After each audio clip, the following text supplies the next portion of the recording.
So this one is the official start, and I welcome you all to episode 11 of English Bonfire Talks.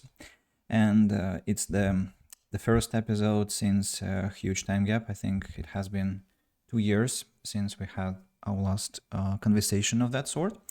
And it's a very important moment, I think, at least personally for me. And I'm very, very thankful for the participants who really quickly responded to my announcement, to my suggestion to start this to start this initiative, start this format of conversations again. And without further ado, I'd like to jump to the intro session where we'll tell something about ourselves. And I guess it has to be short, something like your name, where you are now, and what do you do. And then after we have all shared some information about us, I think we'll go to the question of today, the main question of today, which is how has the pandemic affected us all? How has our life changed in the last 2 years? And the reason why I'm picking this topic is, well, when I began this whole thing with streaming, it was just a couple of months after the pandemic itself started. It was March 2020. And I switched to online teaching and then I began streaming. And you can imagine that for the first 3 or 4 episodes of such conversations, it was inevitable that people would bring up this topic of the pandemic, like what was happening, the restrictions, the isolation and stuff. And it was this frustrating leitmotif, which we quickly kind of, dumped because it was getting like, it felt like obsession. But at the same time, in my life, the pandemic caused a lot of changes and massive, I would say, renaissance of myself. And I believe that others' lives were also affected by that period in our century. So that would be lovely to learn what you think of that.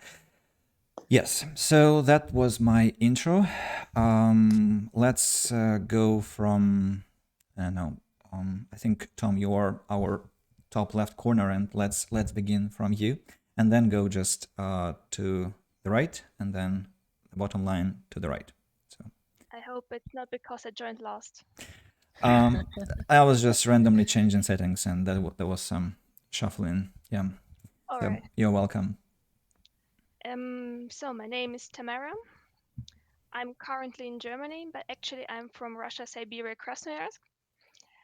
And I'm currently enjoying my Sunday, but actually I'm a lawyer in Germany. Does it mean that being a lawyer? Not on Sunday. It's important. Being a lawyer on Sunday, it's a worst day you can have. So please don't do it. That's some complex logic here. But fine, thank you. No, because during the week you work so much, so you need just 2 or 1 day a week so you can enjoy it. So now I'm actually just normal person, and during the week I'm a hero. No, I'm not, but yeah, I have much stuff to do.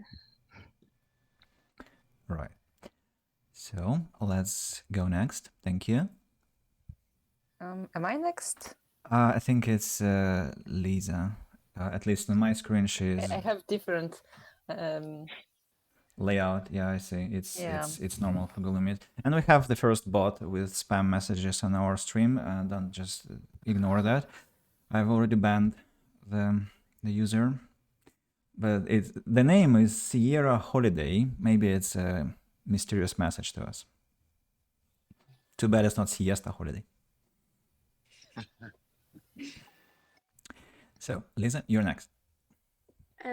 Okay, so my name is Lisa, and I'm also from Russia, but currently I live in Germany, and here I'm doing my PhD thesis.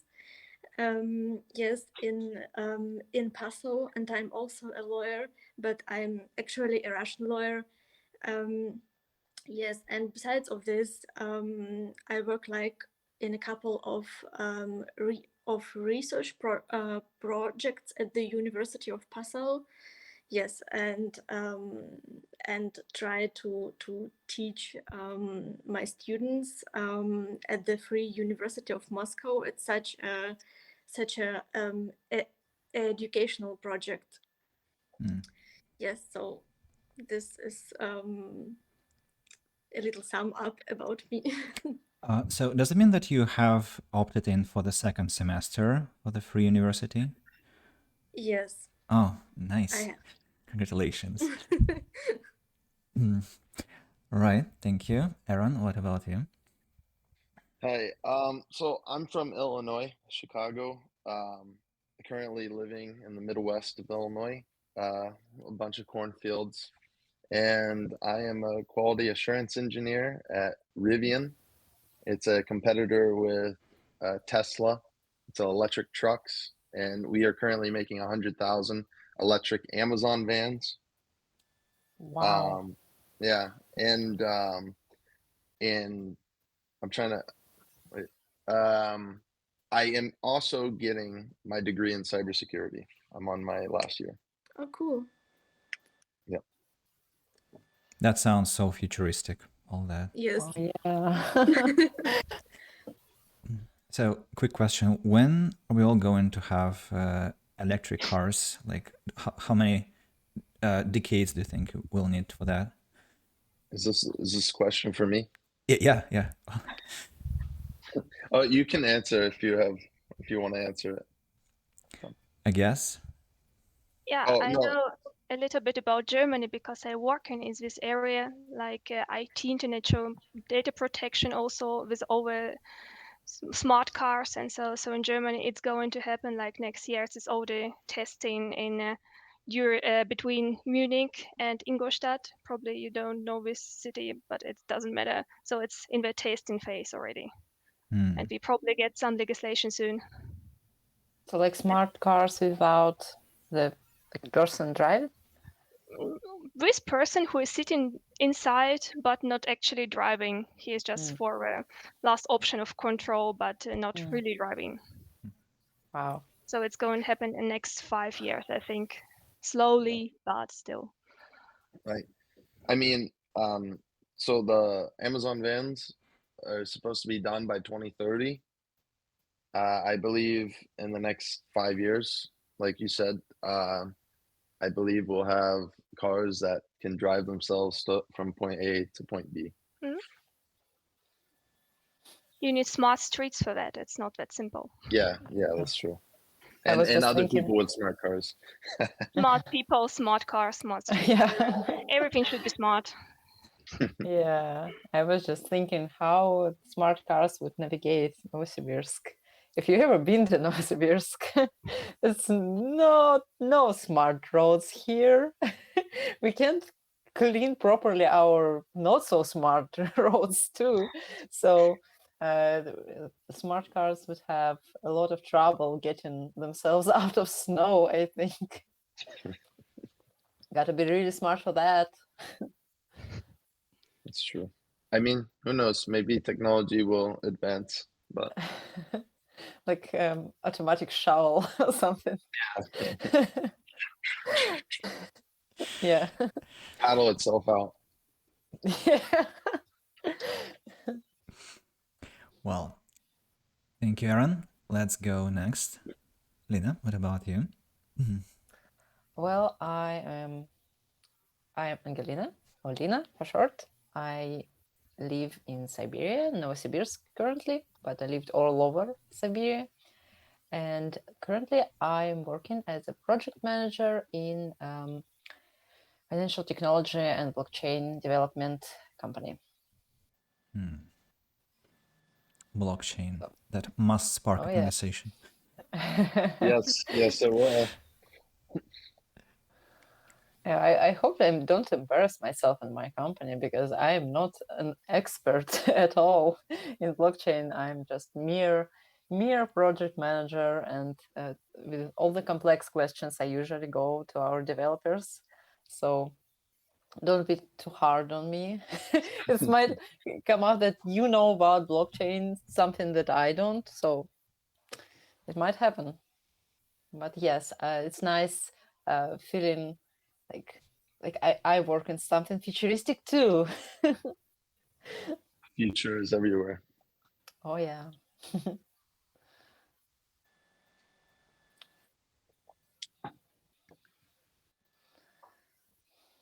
There's Sorry. not much to add on that. Yeah, just I'm a bit distracted because I've broken something about YouTube and I'm trying to fix it quickly. Yes. Well, sorry, Masha, could you please tell us about yourself? Well, I'm Maria, and now I'm in Moscow, and I'm from Siberia, Krasnoyarsk too. Hi, Elizabeth. So, what can I say? I work as a teacher of English. Mostly, I work with kids. Well, from 5 to 9 years old. I enjoy working with them. That's a fun age. Yeah, and my inner child is happy with, well, is happy with them. How many years have you been teaching already? Well, I can make a mistake, but about well, 8 years maybe. That's already a lot of time. Yes. Oh, maybe. I was thinking that my career in teaching is still 7 years. I mean, if to calculate strictly, yeah, not more. So, yeah, just some checkup. I forgot to change the name, you know, I think Erin must know that. It's like when you're streaming on Twitch or YouTube or on other platforms, you have to specify the game or the thing you're doing. And I forgot to change because yesterday I was playing the Outer Worlds, and so the stream was called Playing the Outer Worlds, and well, we're not obviously doing that. And I had to change the title, and that ended the stream on YouTube, and I was busy with fixing it. But I think now it's up and running. Now it's good. Oh, and here is Kirill. Just wonderful timing. Hey, man. Hello. Hi. Hi. Hi. Hello. Some very familiar faces. Yes. That's so cool. That's so cool. Oh, wait a second. I probably didn't know something, but fine. Okay. Do you need to know everything? I think that quite identifies with my life goal. Yes. Oh. Cognitive maniac, like obsessed with knowledge. Oh. Yes. So that would be nice to know, Ruth. Yes. An omniscient being. Yes. Oh, Yeah, absolutely. that's the way to go. Would be bored, I guess, like this demon of Laplace, I think, according to the determinists. But I'll think I'll figure out what to do next as soon as I reach this ultimate knowledge. Yeah. So we have just finished the introduction session, which means that it goes on, and you're welcome to tell us something about yourself.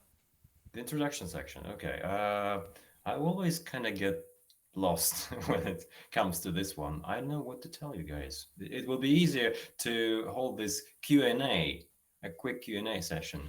What do you want to know? I just don't know how to start. Well, to present myself, my name is Kirill. Yeah. The location and what do you do? Sorry, I didn't mention. Yeah. Currently, I'm living in Anapa, staying here.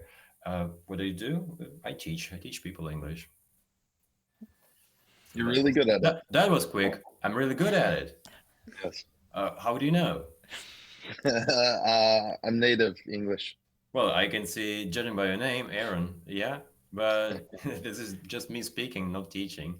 Maybe I'm a terrible person, a terrible teacher at that. That just speaks But thank you. Yeah, I just speak well. Yeah. Well, Yeah. yeah. So You speak better than most Americans. How many students have you got?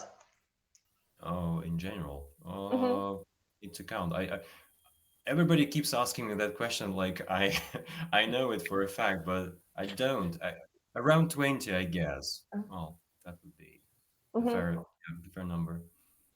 Okay.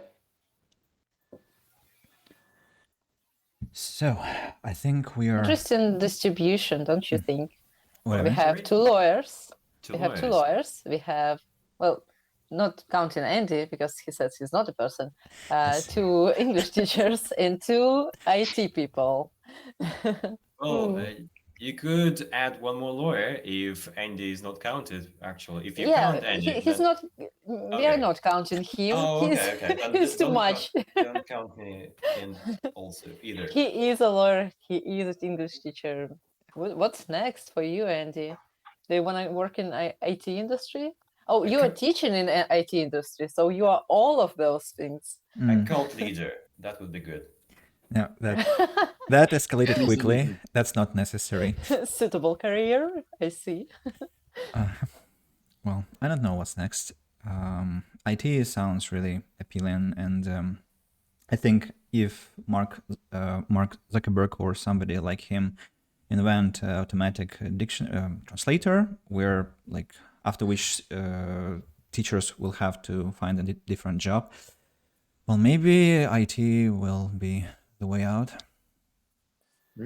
Neuralink is getting there. Elon Musk. You put a Neuralink in your head, and you can learn any language you want. You can learn any language in the matter of weeks, and then. Oh, sorry. Yeah. Oh no, go ahead, please. As long as it's not painful. Yeah, I hope inserting something into your brain doesn't sound very nice. But you can do everything. You can learn and translate, and might be abused, but yeah, kind of like in what's it, Hitchhiker's Guide to the Galaxy or something, where they had like a fish you put in your ear or something that would translate everything for you, kind of like that. I've gotten that already. I must read this book. But the attention span of a fish will like stop listening after 15 and 30 seconds. Yeah, you would understand everything, but you wouldn't want to listen. Or there'll be some ad about some like shopping season coming, like buy a gift for your partner for the 8th of March. I'm pretty sure this is the way it's going to be. Sorry? I'm pretty sure this is the way it's going to be. Or either you pay or you buy some premium account, which will be ads free, or this is how you get it. Imagine get these ads out of my head. Imagine you're at a work meeting and the client describes their vision for you, but you get an ad for your Neuralink and you can't listen. Yeah, and you're just like, wait a sec, I have to go through this erection boost pills. Yeah. Like what's on YouTube there? Like Squarespace ads usually, or something like this. Skillshare. Yeah. I think it depends on what you watch. Well, Elon Musk will advertise Tesla. Yeah. Tesla tracking. You Google something, you say something, in 2 days you get a lot of advertising to the topic. It's amazing how it's going to be. Just you talk about cars, and after 2 days you get some advertising about buying cars, selling cars, and you think, what? Imagine now you will think about cars. Oh no, it's going too far. It's going too far. And do you guys think that they really listen to what you say to adjust their advertisement for you? I don't think so. I think so, because that happened to me. It enhances user activity, right? It enhances user. Yeah, searching in internet in any case, but listening, I don't know. Maybe. I the think OK people Google just and that thing. Because it says something like Siri or Google, hey Google, and you say something, and probably sometimes Google just listens what we say just without saying hey Google.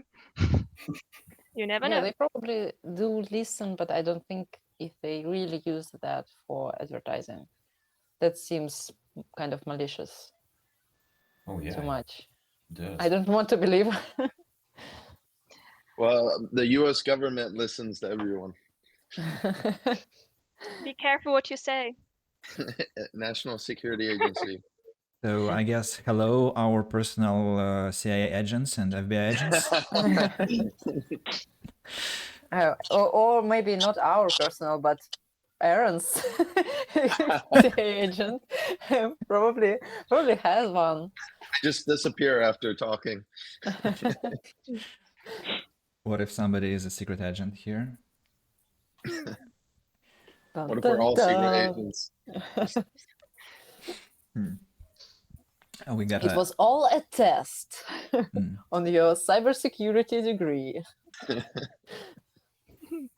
We got some commentaries from Memory Sport TV. Welcome to the stream. And he or she says, is a nice vision. Neuralink is a nice vision, but I'm pretty sure teachers will still be needed.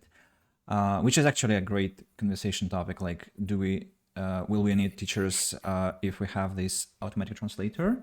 Maybe not for today, but just if we go into linguistics, and then maybe I am the agent. So here we go. Erin's That's my agent. Yes. Yeah, nice to have back up on the chat.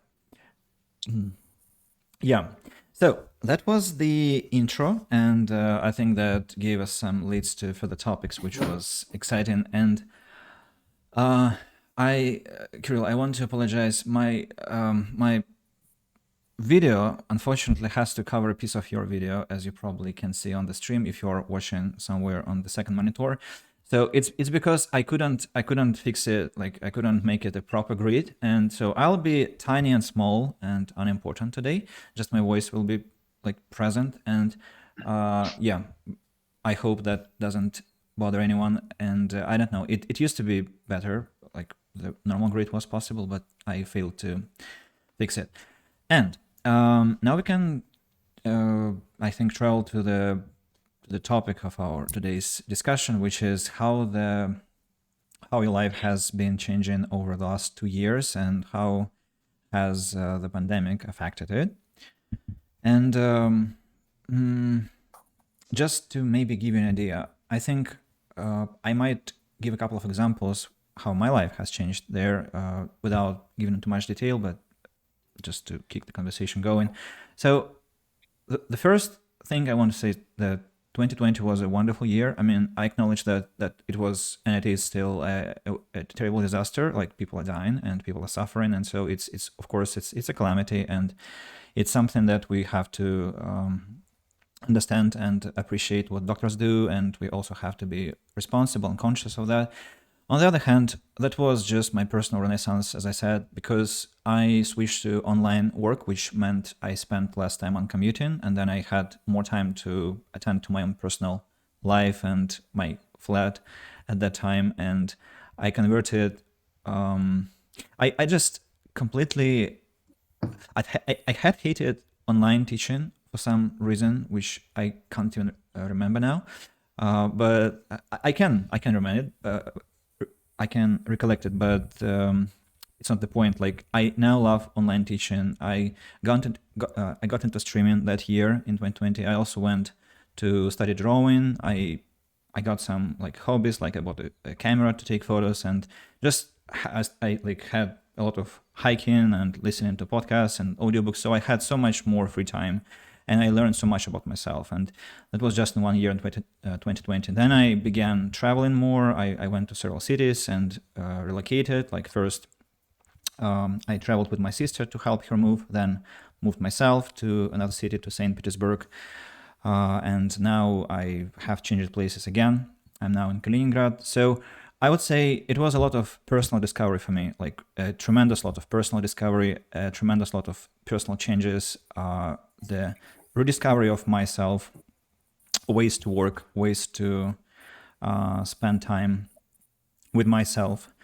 So something like that in a nutshell. And I'm really curious to know how the pandemic has affected your lives, like what it had been before 2020 and what it is, what it was during the first most, how to put that, most unusual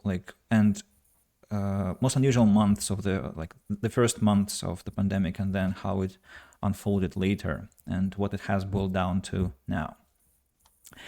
So who'd like to start? I think I don't want to go by the order this time. Maybe there is some time needed to think about the question, and then you are welcome to start.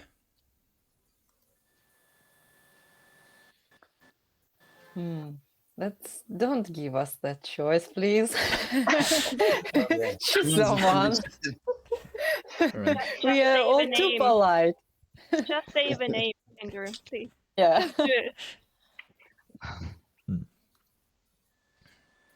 Well, we can go by the same order as we started with the intro. Like you kind of remember the way it was, and in this case, Tom, you're the first. I'm saying the name.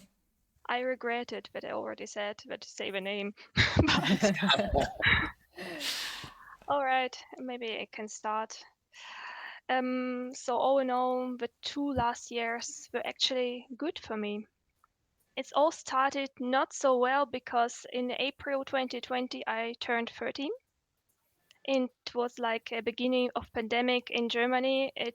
Was very very sad because outside we had cars who said please stay at home, don't go outside. And you wanted to have something big on your 30th birthday and you couldn't. And everything I got was a cake from the supermarket for self baking.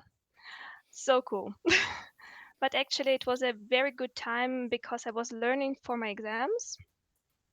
So it was all right because I couldn't do anything, but nobody could do anything. So it was fine for me.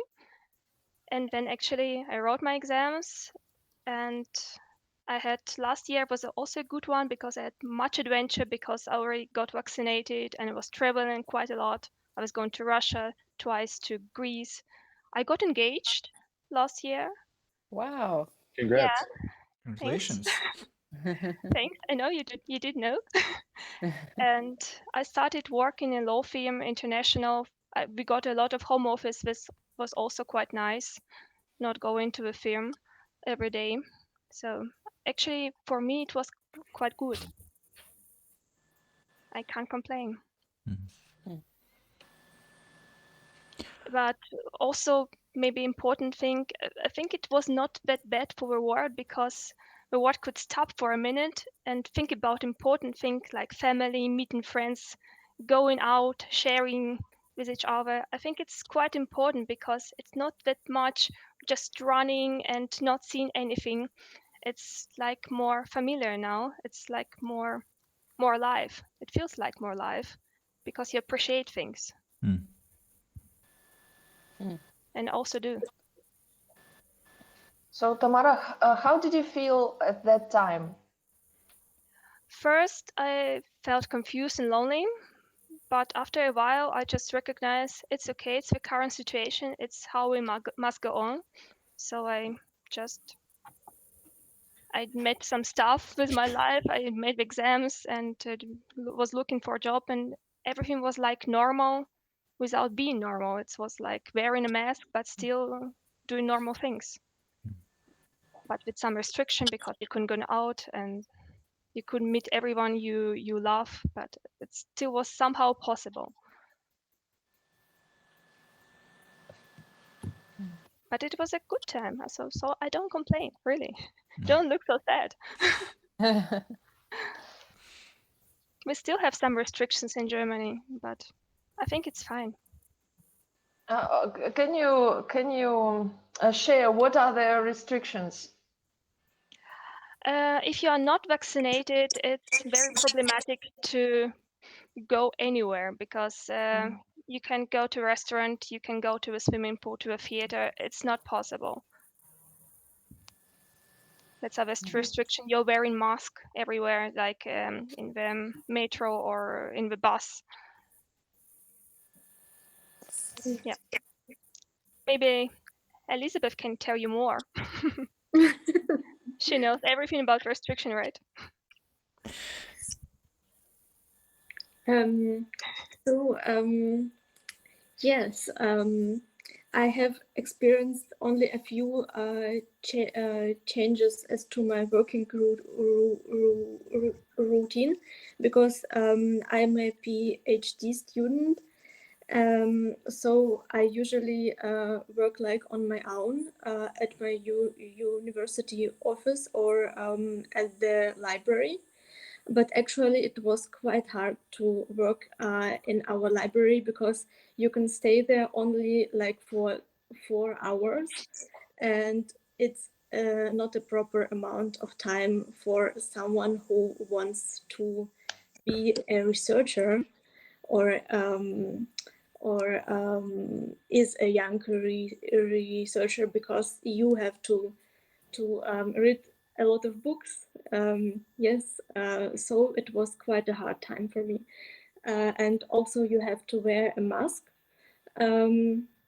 Yes, and you can imagine how does it feel to sit like 4 hours in a mask alone in a library. Yeah, it's not fun. I think so. Yes, but there are also some good things in it because you get more flexible. Um, because now I can work from my place, or I can travel to my boyfriend and work from his place, or I can travel to my parents and work there. Yes, it's a good thing. Also, I think in general, I prefer to live like in pre-pandemic conditions, because also if as vaccinated people we don't experience much burden with these restrictions. Yeah, but it feels not good to live with all of this, because it's a great burden, like a lot of people get to this illness, and yeah, I don't know. I don't really like it, and the world in general gets more like more Nervous.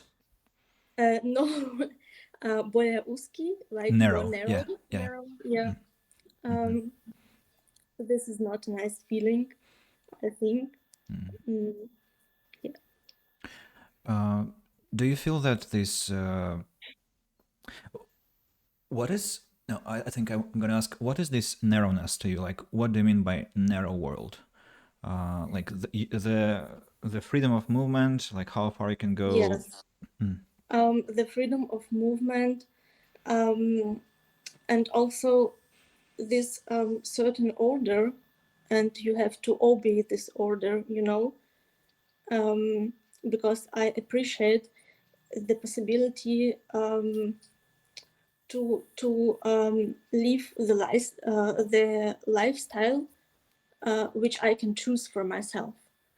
Yeah, and there's something that just the state chooses for you, and of course it may be justified, it may be necessary, but even though it's not an easy life to live, I have to say.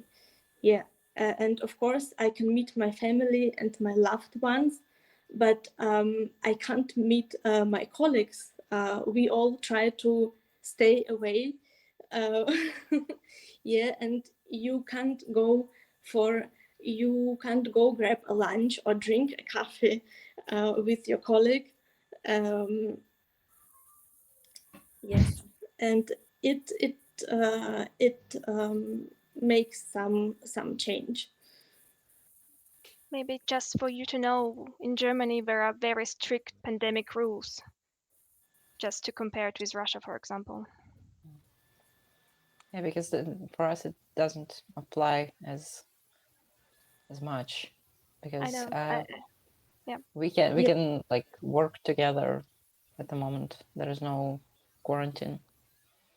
Yes, and for instance, also I offer some lectures in data protection law and IT law, and I couldn't do it in a regular way because because it is a private academy, like for not for students but for professionals.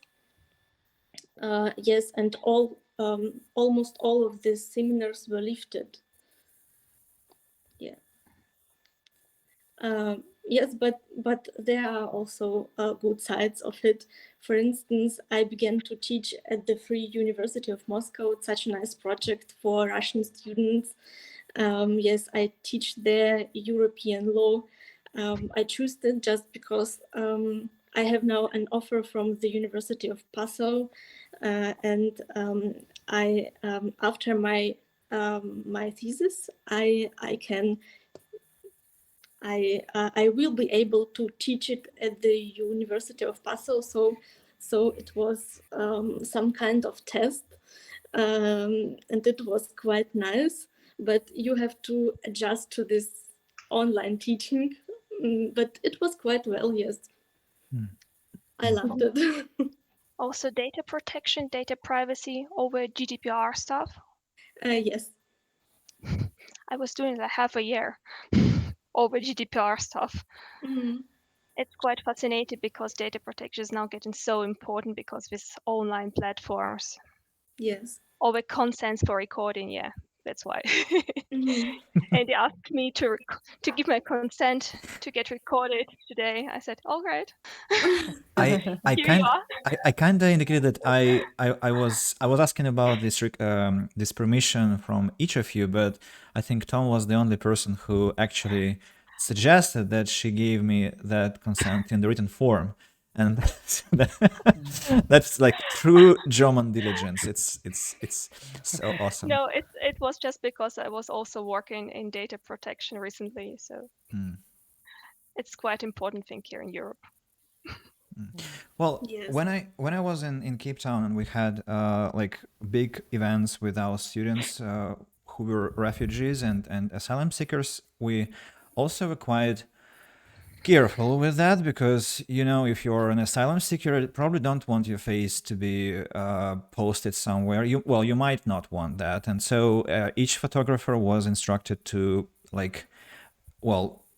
to be like aware of that first of all, and then we I think my manager every time asked all the audience, like, if there is somebody who doesn't want to get a photo of him or herself, please raise your hand, and I either relocate or put a sticker or some kind of indication in front of you so that the photographer can change the angle of the shot so that you're not in the photo. So that's I think it's, you know, it's one of those things. I mean, this data regulation, and I'm gonna also put tolerance in the same cauldron with this data regulation, because it's not, to me, it's not just law legislation. It's some common sense, like respect to people to some extent. Because if you are, if you think about it for long enough, you will, I guess, arrive to the conclusion at the conclusion that some people don't like being photographed. Some people don't like their personal details be shared, and so you might be just polite and ask. You don't need a law for that, and that is like what. That's how I see it.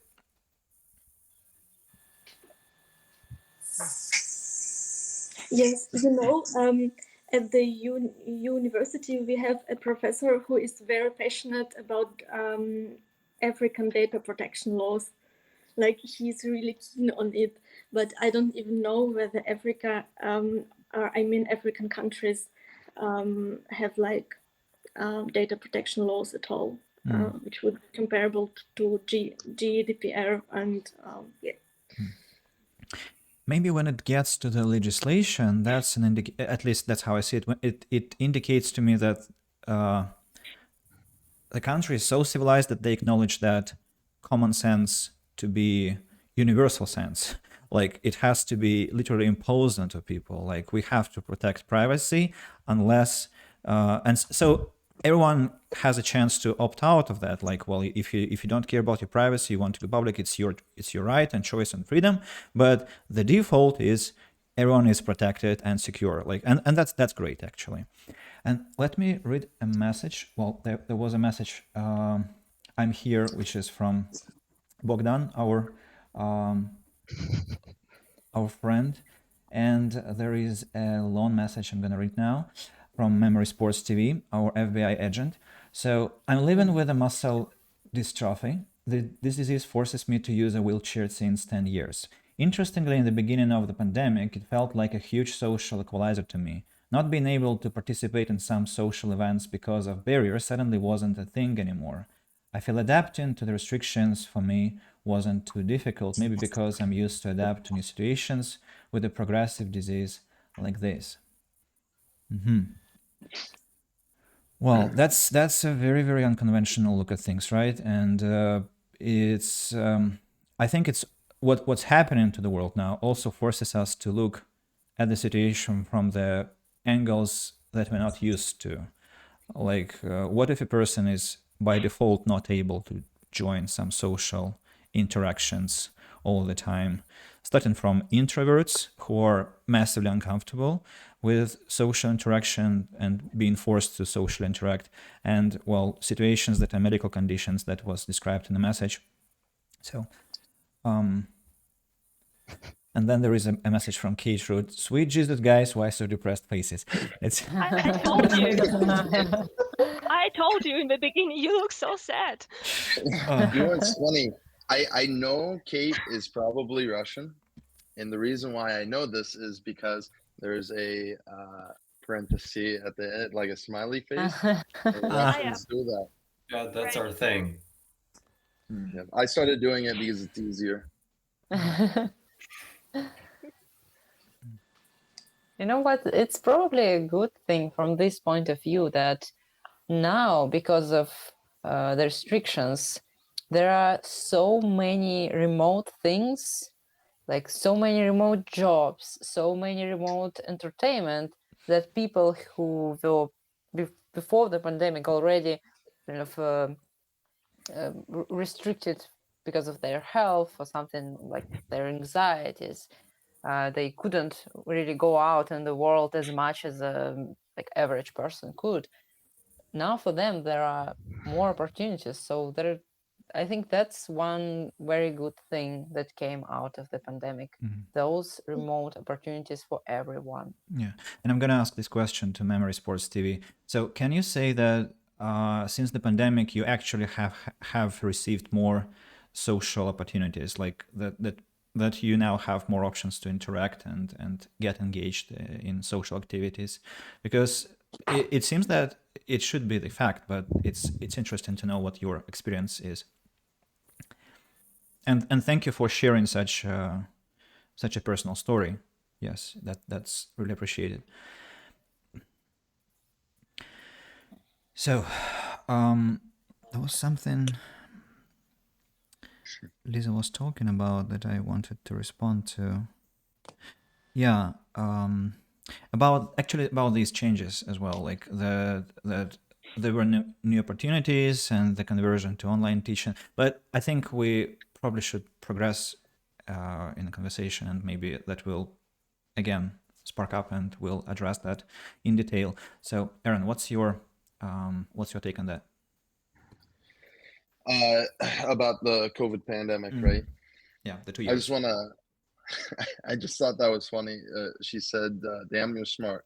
Blin ti umni. Is that how you say it, right? Nice translation. Perfect. Kate is Angela, that's so nice to you, by the way. That's what Kate says. Kate is an English teacher, my colleague, and she has also been our permanent guest to our streams, and so it's so nice to have you here. And she sends her regards to Angelina because, well, they have had Ah. a lot of conversations already online in this mode. So nice to see. Okay. Yeah. Yeah. And about the COVID, I think it, of course, you got to keep positive of every day, right? And every year that you're in, because positivity makes the world go round. But although it was a negative impact on a lot of people, I thought it was a very positive impact on me. I had a good transition from 2020 to now, and I mean, I exercise more. I eat healthier. I guess I'm more religious almost. I feel like that's good to me, and I feel like I know the right path I'm going. In IT, I feel like that's where I want to go. So it just impacted my life like that, and I thought it was great. I know it's probably something quite personal to ask, but and it's overall a very sensitive topic. But how did the pandemic push you towards this more religiousness that you Religious. mentioned? Yeah. So I mean, I guess I have more free time like you did. I don't know, just read more. I don't know, pray more. I went into Orthodox faith. I used to not be Orthodox, but I went more into Orthodox, and then I guess I studied Russian more. So Wow. Interesting.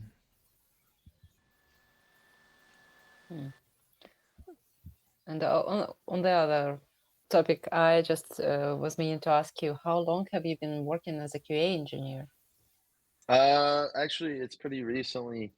Before that, I was a front end engineer. I was more of like a year, and I'm 21 now, and I've been working as a QA engineer for about 6 months. So before that, you were like a front end developer? Yeah. What's a QA engineer, by the way? Quality assurance. Assurance. Engineer. Oh, yeah. Okay. Yeah. We basically just make sure everything is in good shape almost, so the cars can go on the road. I work at a car manufacturer, electric. Oh, so you're like Creed Bratton guy from The Office.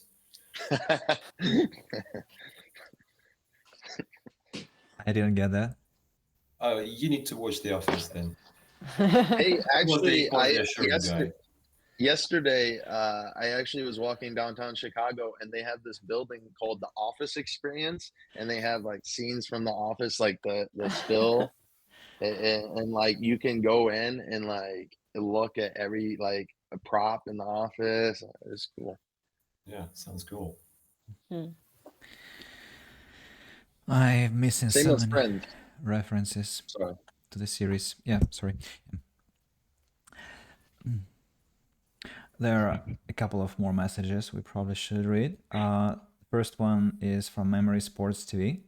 I think that was about question with more social opportunities. Not more, but it became so normal to work from home or to be in contact with family and friends via the internet. And since I was used to it already, I felt that I was there. Could you finally someone who was prepared for that?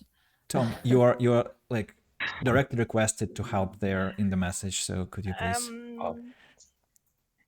Einäugige unter den Blinden. One-eyed among blind. Just when you have one eye and everyone else is blind. It's something you can see more than everyone else. That is German is so hard. German is cool. German is cool. Kind of aggressive. Yeah, I think we have this kind of international phrase, right? I didn't expect that I should translate something from German. Thanks for that. I think that's actually a very that was really meaningful contribution to the conversation, I should say, like such idioms, and that's also a very, very contextual idiom, I think. I mean, it's not contextual, it's very related to our conversation, and the message that Memory Sports TV sent. So, and that makes sense. Like you were ready for what was completely new for the others, and that like was advantageous even to you somehow, the pandemic. And Keitro says, "Oh boy, shouldn't have mentioned Jesus. Sorry for that." That's No. It was funny. It was funny. yeah, clever remark here. Yes. At least in Germany, digital desert. Is it? Also true. Yes, it's true. What We is are the implication? so slow. About all internet is something like something new, you know. Everything is digital is something new. So in Germany, everyone is so slow, especially in the public sector. In the private sector, it's probably a little bit better, but in schools, universities, and so on, we should probably wait a couple of years just to be better in this way. I don't know. Yeah, it's true. That's very surprising. I actually learned this from TikTok that the digital things are not as like they are not everywhere like they are in Russia. Like digital banking, All it's right. so Germany, easy here. We like Cash is king. Yeah. Cash is king. Because credit cards, they don't accept credit cards or just normal bank cards everywhere. Forget about it. Cash. But why not? I don't know. It's the opposite of America. Everyone's like, no cash, everything digital, like blockchain, everything like crypto. You could buy Teslas at one point with Bitcoin, Dogecoin. You know, it's like, no, I don't accept cash, only card. I was like, Yeah, but in Germany it's also getting better, very slowly because of the pandemic. When usually now accept cards. Yeah. But not everywhere. It's positive, I guess. So you say better. That means that you are yourself, like you think that digital is better than this classical. Sure, I do. Easier. It's easier. It's quicker. It's again smarter. Sorry for that. You don't have to, and it's awesome because you don't have to like, now I have to switch my USD to rubles or euro. And you just use your card. Oh, it automatically like. Yeah, that's everything for you. One time I was walking down the road in Moscow and I saw an old woman like selling flowers. She probably grew herself near the like subway station, and like some people were standing. And when I was passing by, I saw that they are like she's accepting like card payments with her phone, like an elderly woman. That was so like cyberpunk. She has like a bucket full of flowers she probably grew herself, and she's accepting so transactions with her phone. Amazing. That sounds cool. Amazing. To earn a penny, you have to hustle, right? So like you have to catch it. Cyber babushka. Yeah.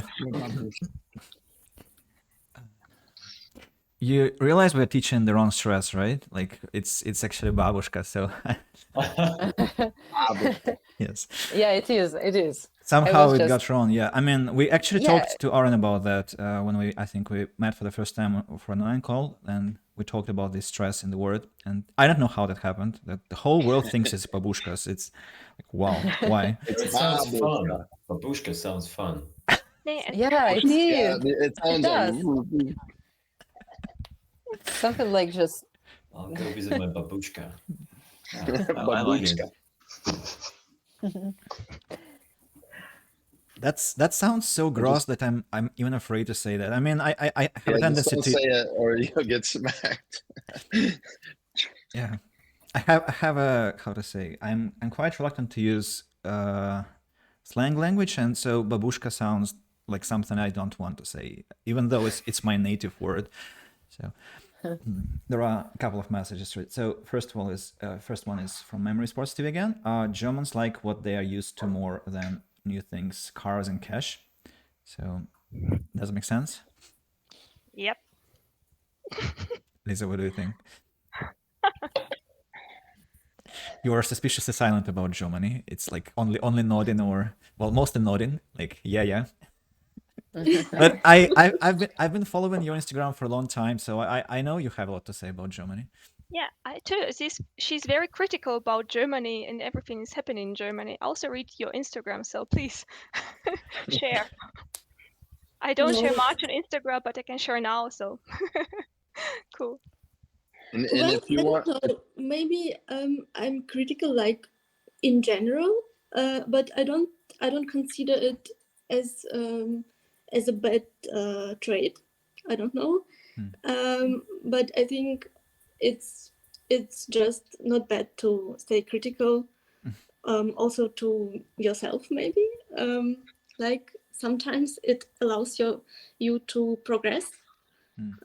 Yeah.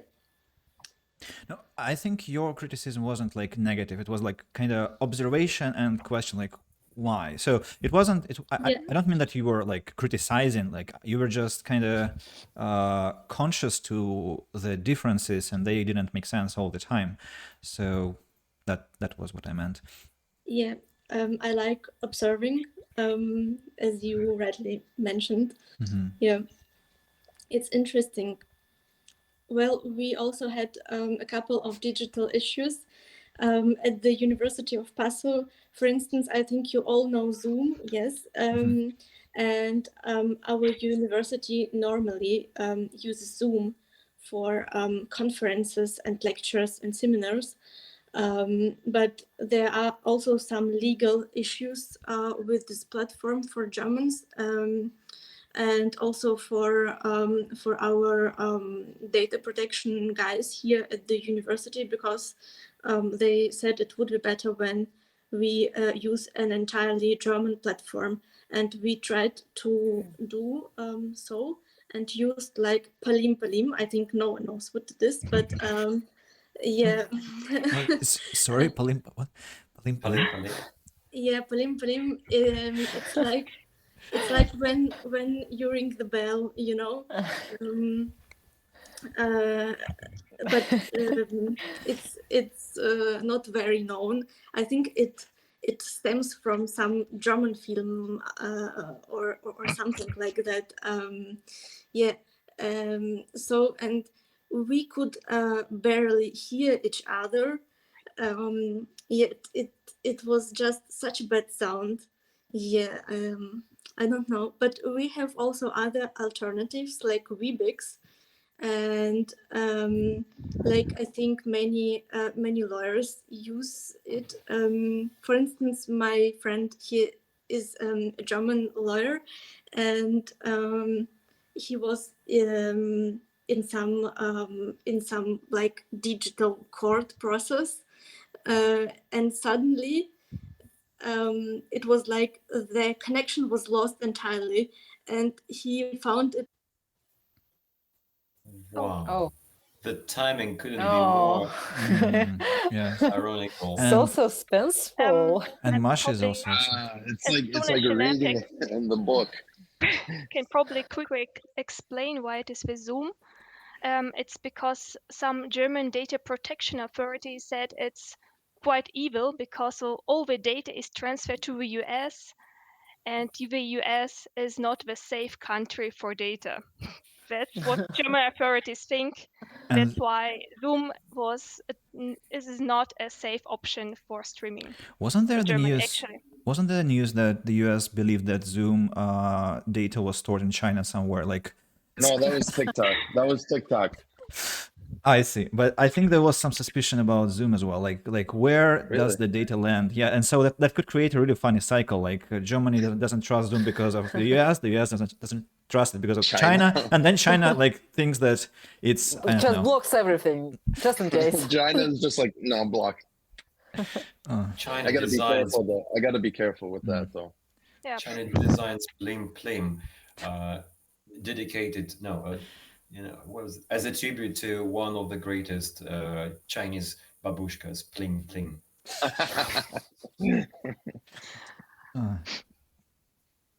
And it all comes together. Here we are discovering Yeah. what it's called. Like I'll go to my conspiracy theory. wall and Conspiracy. pin a few Yeah. points.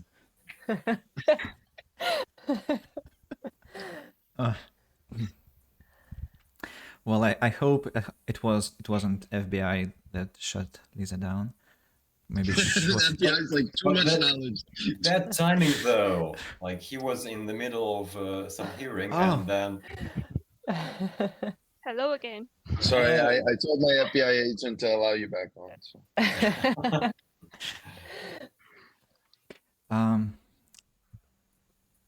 Lisa, welcome. I thought that was CIA. Oh, I mean CIA. Yeah. What's going on here? You caught me in a trap.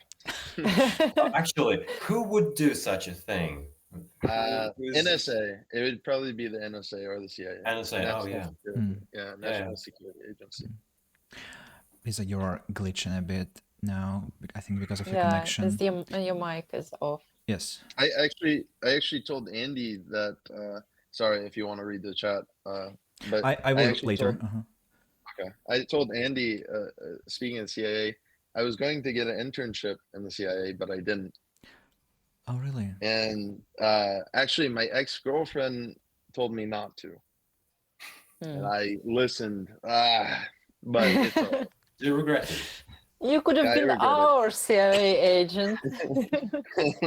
Yeah, she's actually Belarusian, my ex. We met in college. Yeah. So it makes sense that she's like against. Yeah. Maybe it would be bad. Her dad is. I shouldn't say. She wanted you to work for the Belarusian KGB. By the way, is it Belarusian or Belarusian? I think Belarus. Belarusian. Belarusian? Really? Oh, Belarusian. I'm sorry, Belarusian. but No. she is Belarusian because her father is from Russia and her mom is from Belarus. So if you ask your mother, that would be Belarusian, I think, and if you ask father, it would be Belarusian because we have this dispute, like what is the correct name. But I think it's Belarusian because they call themselves Belarus, if I'm not mistaken. Yeah, that's right. Belarus. Mm-hmm. Lisa, you're still with your microphone turned off and freezing camera from time to time. So what has happened to your phone? Has it died? I see. I have to relocate. Tom, my camera now will be next to you because I'm blocking Lisa. So it's. Oh no. Yes. It's no. You should move to the to where you were. Yeah, like it's fine now. Yeah, just don't move because I don't want you to be covered by my camera. So, Lisa, do you think it's possible for you to either put your phone on charge and talk to us through it, or maybe, as you suggested in the beginning? Yes, I'm going to do it. Yeah, just wait. Okay. But the sound is good enough. No, it will be jittering. So I think Lisa is now going to her university where she has something like 100 megabits per second speed, which I checked when I had lessons with her. So I think it would be enough to maintain a stable connection. She just, I think, needs like 10 minutes to do that. In the meantime, let me address the messages which we have skipped. And the one was from Bogdan. Bogdan is now, I think, in Poland, and he's our dear Russian friend, but he's talking from Europe. Had a thought about why Germany is so far away from digital progress. It seems to me that they just don't need to show off, and they don't give a thing about things like paying with card, while other countries like Poland or maybe even Russia want to seem more European, so they have all this stuff. How is that? What are you asking? Why everyone is looking at me?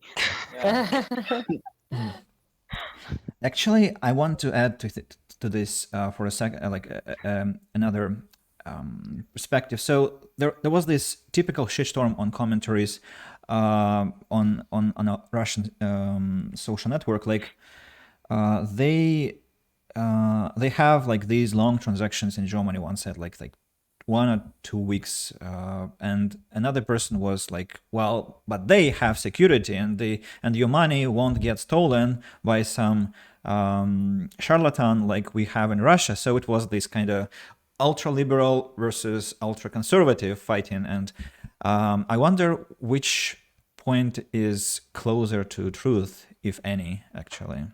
Like, is it true that transactions take so much time? Is it true that it is about security, or it's just conservatism, or what? Like, that's something to add to this opinion. Germany is still quite conservative, but I think in the private sector it doesn't take that much time. I know it because my way of working, we do things like very quickly. If the client wants something as a result in the evening, the client gets the result in the evening, but it's not everywhere like that. Because in the public sector, you should take your time. It's the same thing about the exams. It took nearly 4 months to read my work and to correct it. It's like 4 months. It's totally normal in Germany, so you need to wait for everything. But it's not everywhere. It's not only about the security, it's about the way of working. Oh, she's on the beach. Hello. Where is it? In Spain? Are you in Spain now? Or Italy? I don't know. It's an imaginary vacation place. Oh Yeah. no. I've heard that there's really quick to like travel between European countries, but I never imagined it this quick.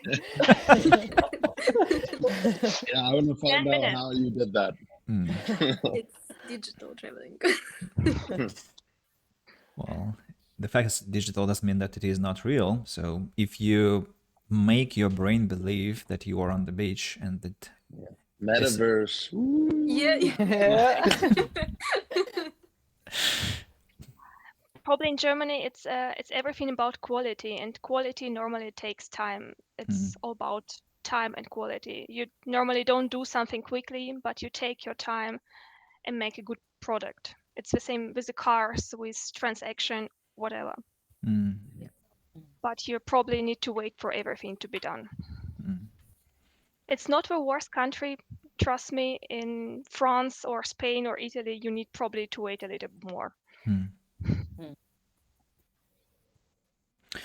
I think I would die of frustration if some specialist took 2 or 3 days to do what I requested, because it's, well, something I do more quickly normally.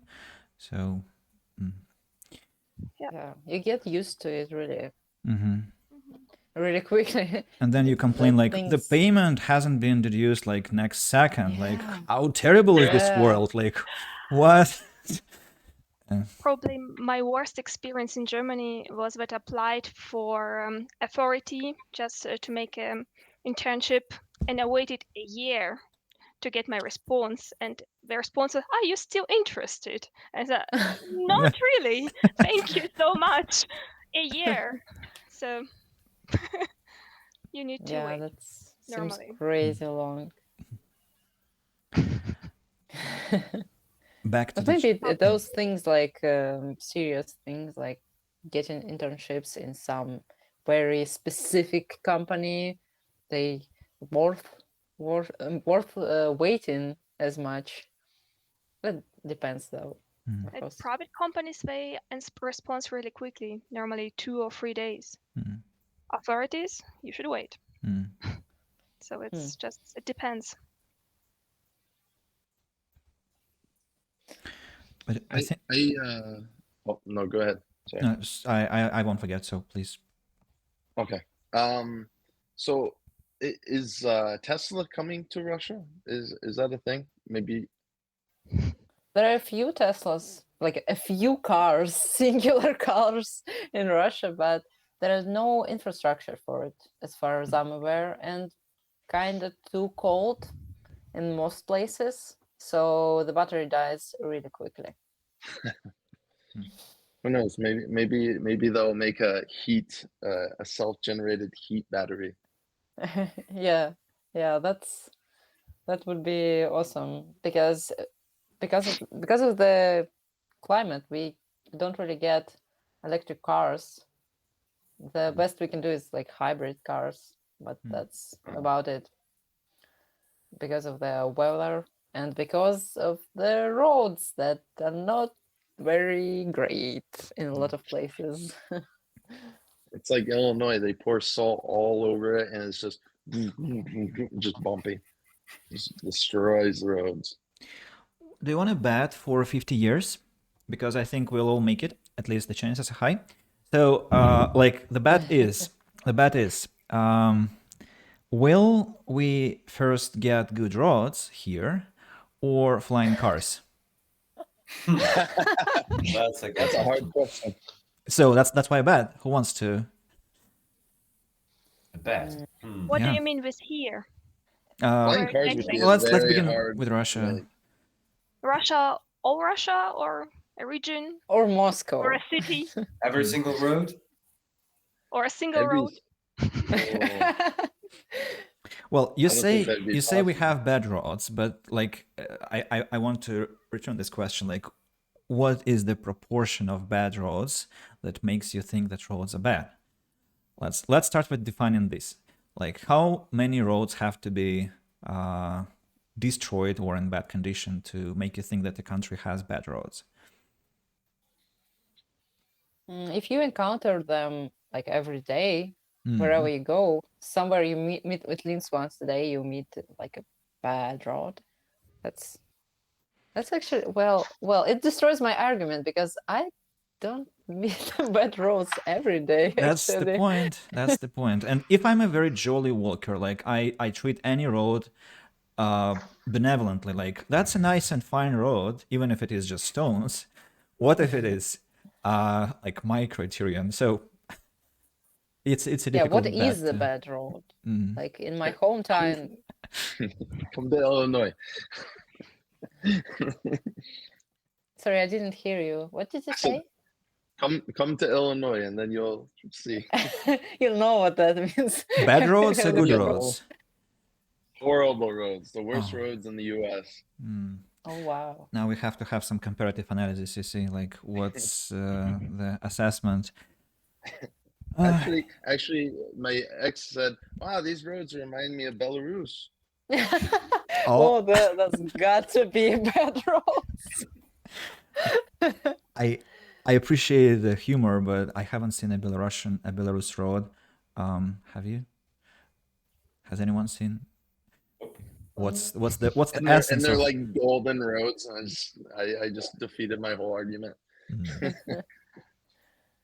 Well, I have a distant relative kind of living in Belarus, and she says it's pretty much very similar to Russia, like the level of infrastructure in all regards. So I guess there are really bad roads in some places in Russia, so it's gotta be some really bad roads somewhere in Belarus. So I have to read Kate's commentary. If you don't get concussion, the road is good enough. Come on. So that's there's a really low bar here. I have a story where I almost got a concussion though. This was actually in Austin, Texas, and I was with Davis. We were on a road trip with Davis, Jack. It was Jack. It might have been somebody else. Did you but not have a it was just concussion a because you fun don't trip. remember whether Jack was there? Oh. And we were on the most popular. We're downtown Austin, and there's this big hole, and we hit it. Boom! The whole car bounced, and even the sunglass holder like opened up. Oh. Wow, It was brutal. bad. It was bad. By the way, Andy, you're now living in Kaliningrad, right? I am So living here. most of the roads in the city center are bumpy because this is not pavement. No, it's just because I didn't remember the word for the thing.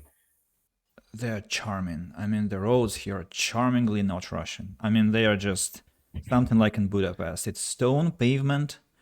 You know, this kind of. It's like not asphalt. Yeah, it's No. not asphalt. It's Well, like, what's the name for it's it? this- it's when this- it's from this- bricks, made of bricks and stones. I would call it a stony It's really- pavement myself, Yeah, but okay. Aaron, does it make sense to you if I say stony pavement, like pavement out of stone, like what they have in Europe, like in some old cities? So it's like a mixture of asphalt and stony pavements and sometimes ground, but it's so human friendly. At least okay, that's my subjective perspective. Like that's how I feel it. It's really comfy to walk on. I think it's cool. Oh, to walk on, yeah, but not to drive on or not to go somewhere. Yeah, in cars do taxi. like this. Yeah. Well, I remember it was very bumpy. Well, I liked to walk on it, and I liked the look of it all. It was very unusual, and got this. I got this very comfy feeling because, well, you know, it's kind of aesthetic, the aesthetics of it. But when I'm not a driver, but when I went somewhere in taxi, I forgot about all the aesthetics instantly. Just it was one remark: if you were in this a hill, forget about it. Luckily, I don't. Yeah, I know, but Luckily, I don't. Sure, it's not your problem, but it was my problem in Europe. Yes, it's probably impossible to wear something like that. Well, it's okay. I cannot really judge, but maybe it's for the better. Like, not as much damage to your muscles. Like, and it's like forced upon, and yeah. But again, I have little or close to zero knowledge about that. And I wanted to read the other commentaries that we have missed so far. So the first one was also from Kate. Got distracted for a minute and heard babushka and get smacked with in one sentence. And what have I missed? Yeah. Was there get smacked? Yeah. Erin was saying something, but I don't remember how it was contextualized. It's like grandma will smack you. Oh. Oh yeah. Yeah. And then Memory Sports TV says, Zoom beat Skype during the pandemic. Bill Gates can't be the man behind the virus. Yeah, it's actually one of those conspiracies that I myself was inclined to tentatively believe in. Like, he was too smart with his TED talk about the pandemic coming in 2015. And so that was all too convenient for Bill Gates. But the shares, the stock that Zoom has, I think, is more expensive now. I mean, as an application. I mean, of course, I'm not talking about Microsoft itself. And yeah, that's a legit commentary. And then Kate says, I like the demonstration part so much. Great heels. Tom, that's a compliment for you. Thank you. Let's continue with heels, I guess. So, ladies, you're... do you want this? Just mute and this is all ladies. Do you want to show off your collection of stuff? No, I do not have any heels. I ordered shoes last week. I actually have another pair here in the kitchen because I ordered some shoes. I can show you. Please, I think it's a lovely thing to. All right, wait a sec. Sure. Kate, all for you. She's really doing that. I thought that was a joke. Of course. Oh no, here you go. Oh no, she did. Lovely color. Nice color. How has it come down to this? Well, peacefully, and I'm fine with that. Amazing, Kate. Yeah. You guys want to check out my underwear? Yeah, that. Oh, don't be like this, Jesus. Yeah. If it's your pajamas, maybe. Let me get my shoes.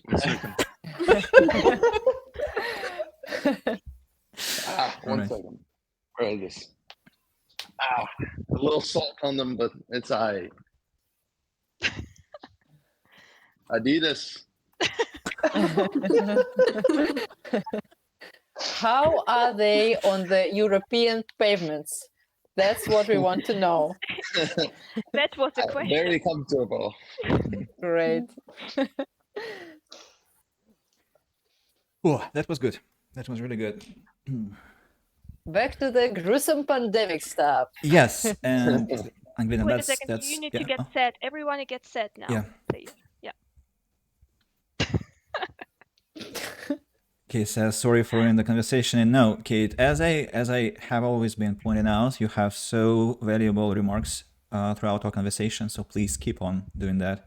And by the way, guys, are you all do you all have access to the chat window somehow, like maybe through your phone or because I don't want you to miss any. I don't. I only have YouTube, and YouTube is like tiny, very tiny. And no one commented on YouTube itself, so. But on the stream on YouTube, you can see the messages there. I can see, but I can't really read them. I see. It's a bit grainy. We'll have to figure out how to ensure that everyone has access to messages properly, because I want people to kind of, well, because I sometimes smile because of the messages, and I saw, for example, Erin also was doing that, but yeah, I don't want it to look like we are doing our like personal stuff and just not listening. It's just sometimes there are like really gemstones on the chat.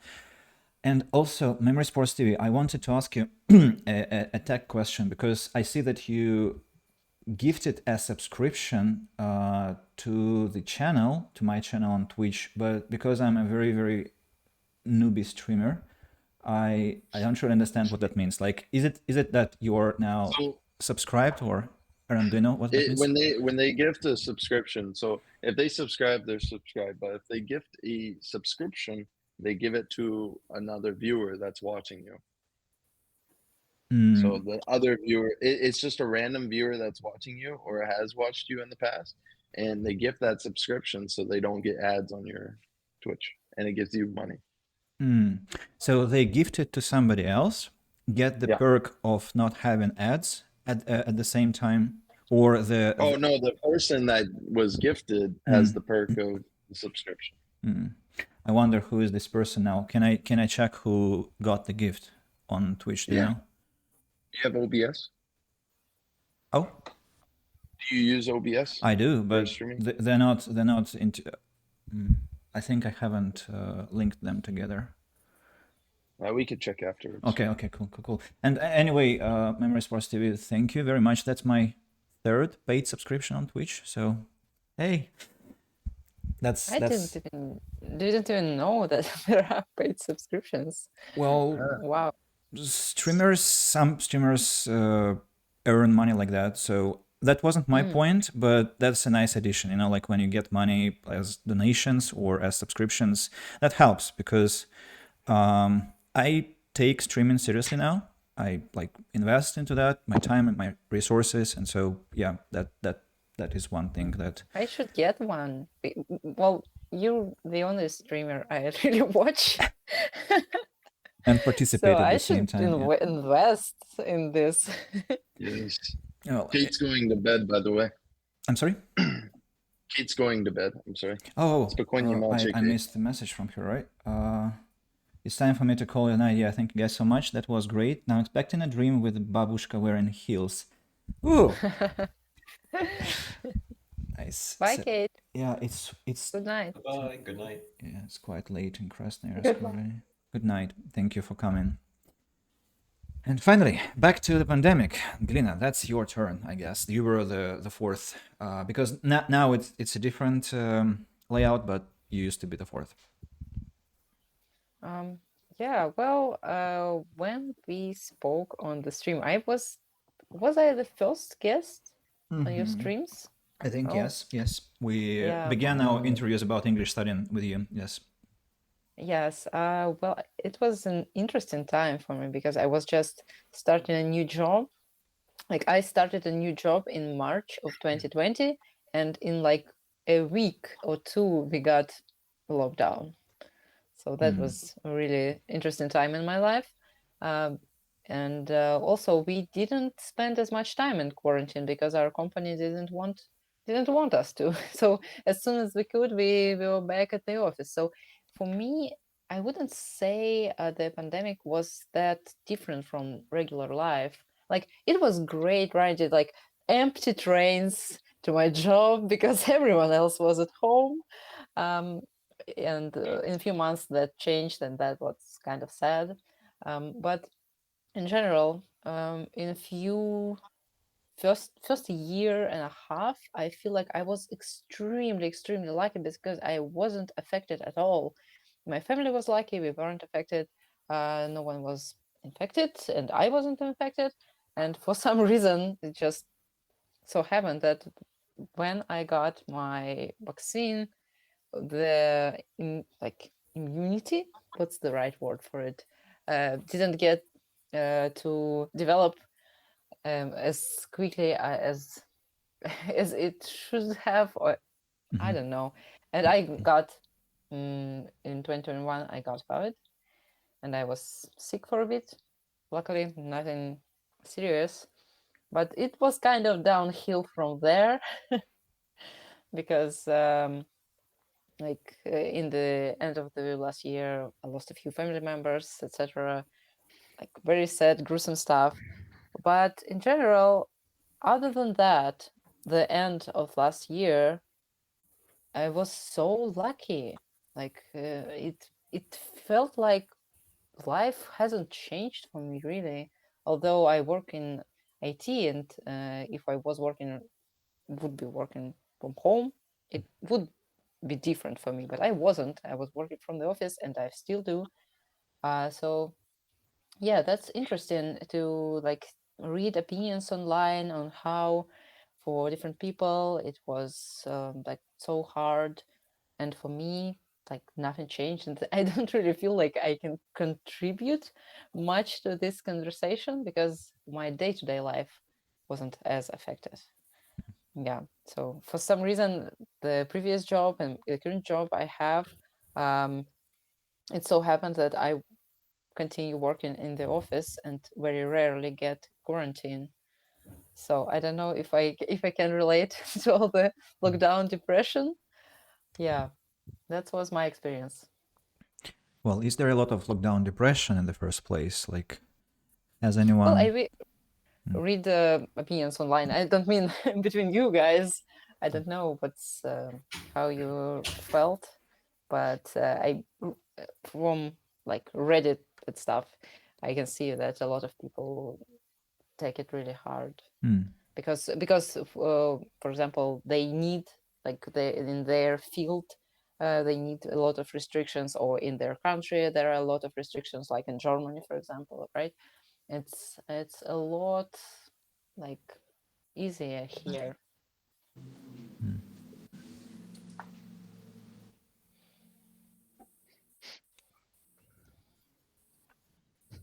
Yeah. I'm thinking now. Nothing to ask me. No. I'm just just thinking if anyone around me is actually depressed because of the pandemic. Just trying to remember somebody. I do recollect that a lot of people were complaining about their like isolation and the fact that they couldn't go to places, and I was like, what, like I'm so enjoying my home time, and I didn't get that. So like I had a computer and games to play, and stuff to teach. So it was totally fine with me, and that's the only downside that I remember, that people were very sad about not being able to go outside, to go out basically to cafes and stuff. But depression, not that I can recollect. Yeah. Can you? Same. I'm so introverted. Like nothing changed for me. I wasn't going out, and I am not going out, and I'm not planning on. You seem extroverted though. You seem like it's trying to the pandemic has made you a little more extroverted. I don't know. I think that's the job that made me a lot more extroverted. Like I like talking, as you probably noticed that I like talking. I like talking to people, but when you start like managing a team, it's it just went on a different level. So I still need to recharge, but I kind of go into the extroverted mode easily. No. Yeah. I can pretend that I'm just like normal people. I know that feeling. I've actually begun to use these two notions of extrovert and introvert very carefully because something isn't right. Like the most, how to say, talkative and insightful people to communicate with are normally introverts, and then you start to ask yourself, well, have I seen an extroverted person really, like the one who constantly parties and constantly is with people? Well, some yes, but then you ask yourself, like, well, do they actually share personal stuff? And then the answer is no. So there is something superficial about this introversion extroversion, and so probably science or psychology would actually give a more like accurate description. Maybe it's like really wrong how I used to perceive the notions. Maybe it's actually totally different story. I think it's not really about it's about energy first. So you can be really talkative, like I am really talkative, and I have no problem like talking to new people, getting to know people, but no problem at all going out. I don't like it very much, but I can do it easily.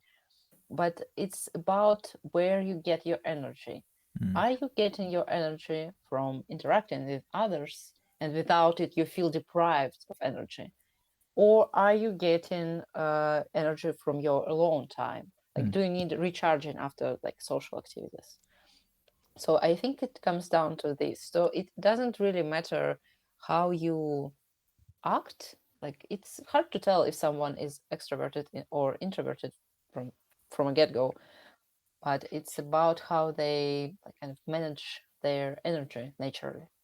I think that's the explanation, like in psychology. One of my colleagues said that introverts like wake up and go share energy, while extroverts wake up and then they go consume energy. Like but that's to me sounds very, very hostile to extroverts, like, because that's consumption, and that's very, very I don't know. It sounds malicious, like they take from someone insulting. else. Yes, it's not. It cannot be that simple. There has to be something else. And one of my students who used to mock me at lessons about some little things like my personal dramas and stuff. So he was once reading a text in an intermediate book, and he was like, "Okay, there are introverts, there are extroverts." Then looked at me like, "And you're a controvert." And that was quite a, kind of like an ambidexter or whatever. So, one more term to operate. Yeah, it's kind of like a scale. Scale? Probably. Is that the correct word to use? It's like you somewhere on this scale, you're not completely this, completely that. So let's go to Masha now, who has been silent for some time. Yeah, I'm enjoying. I enjoy listening to you. To well, um, um, I like to be the part of this chat. As for my experience, well, in 2020,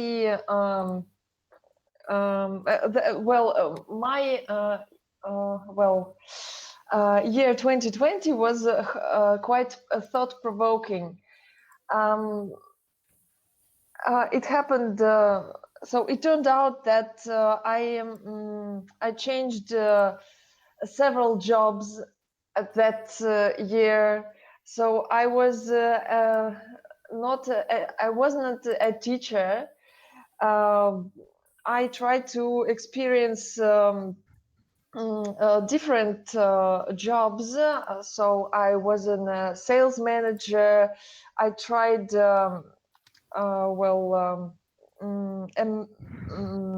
I tried to work as a manager of a e-shop. So, and now now I realize that it's not my cup of tea. Well, Did you start changing your jobs when the pandemic started? Like it was the same time in your life? actually, I started it before the pandemic, and thanks for the pandemic. Well, I started teaching online. But at the end of at the end of the year, I tried to I wanted to come back to my teaching, and I tried to teach online, and I liked it. I enjoyed it. Well,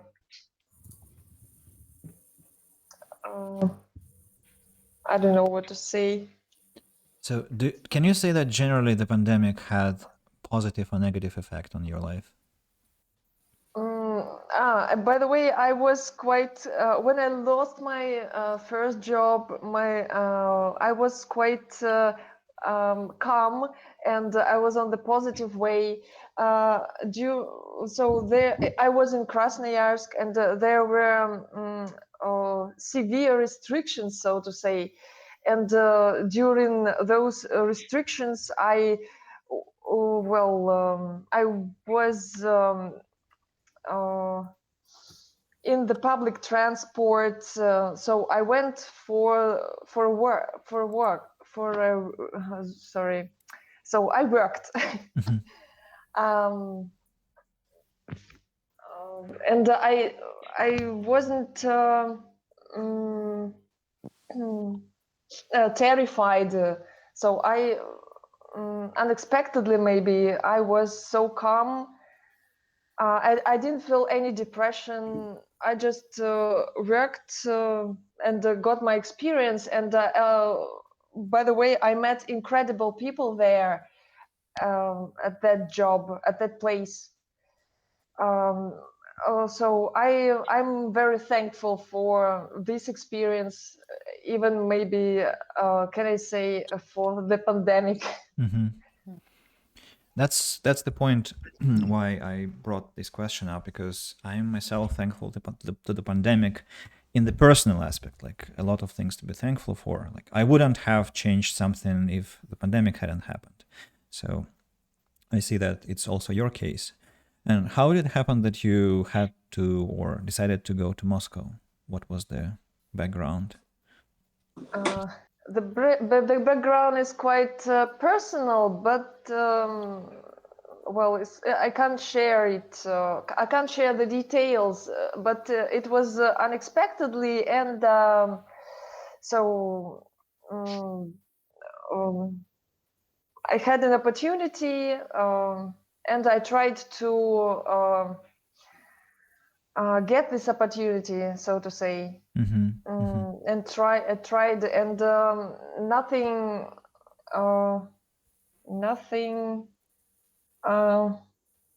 I forgot the word. So there was nothing in Krasnoyarsk that could stop me. And so, do you think that this change is for the better now? Like, are you positive, optimistic about being in Moscow? I'm still optimistic and positive, and thankful for this experience. I feel that I'm changing inside. I meet again. I meet incredible people here. I get new experience here. I'm happy. I'm the happiest person. Actually, I just remembered on your social network, on VK, which is our Russian social network, you normally publish a lot of reposts from some orphanage or some care house. And if it's not also something personal, just wanted to ask you for a long time, are you somehow engaged with this organization, or you just kind of try to share information about their activity with people around you? Because Masha, like if you go to her page, you will see a lot of posts where this care house, this orphanage, tells about children without parents, and so there are short videos with the child presenting him or herself, which is usually a very lovely, heartbreaking but lovely presentation. And so I had an idea several times in my life when I wanted to, like when I didn't have a place to volunteer for, I thought maybe I should go to an orphanage and teach there, which is not the only option for me. That's why I haven't done that yet. But Masha, have you volunteered there? Have you worked there or with them somehow? I'm with them somehow. Actually, my mom adopted the child, and then at that time I've learned about that organization, and something inside told me that I need to help in this way. Well, every month I forgot how to say it. Well, I give them money, donate. Yeah, right. Donate them. I think this. I like this organization. I know where it is in Krasnoyarsk. I was there in their office. I helped them with the computer. So I don't know. Somehow it happened. Well, I listened to my inner voice, something like that. It's like your personal volunteering commitment. Yeah, actually, yeah, my personal volunteering, right? A commitment. I see. That's something really awesome, I should say. It's really impressive. It gives me something, maybe pluses in my karma, but I don't really think about karma, but maybe that's why. I see. Thank you for sharing. Sounds really lovely. Yeah. Thanks. Before we go to Kirill, there is a message from Penguins. If you're playing Mafia, killer is somebody with beard. So we aren't playing Mafia here. So Kirill, I think you're not a killer. I think it's a great idea to play Mafia.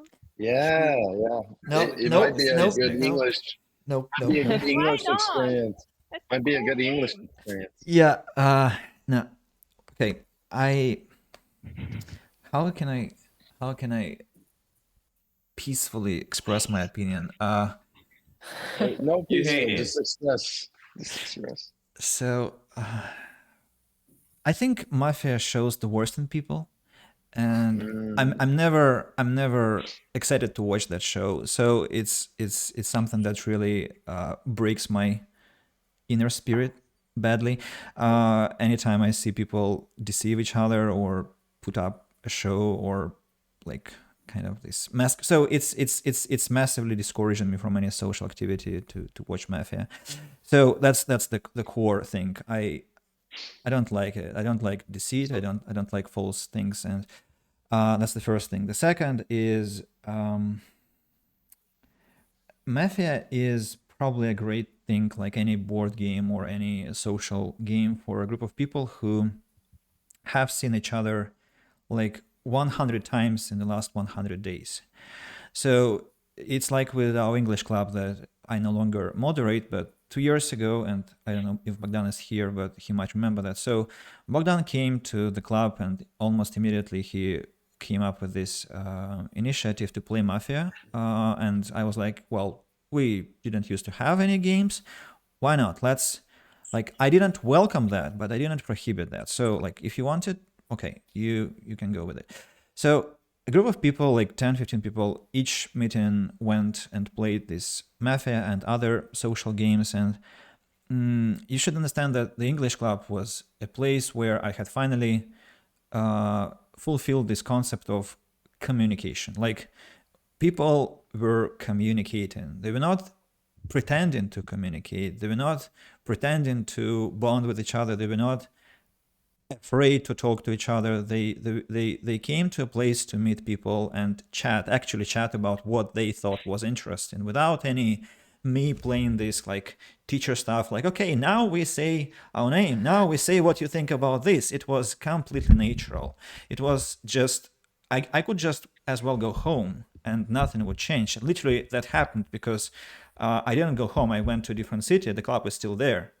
Like, they still go there and they still have this island of communication. So, and with Mafia, we got some diversity, yes. And so people, I appreciate that people have hobbies. And so they had their hobby, which was Mafia and other games.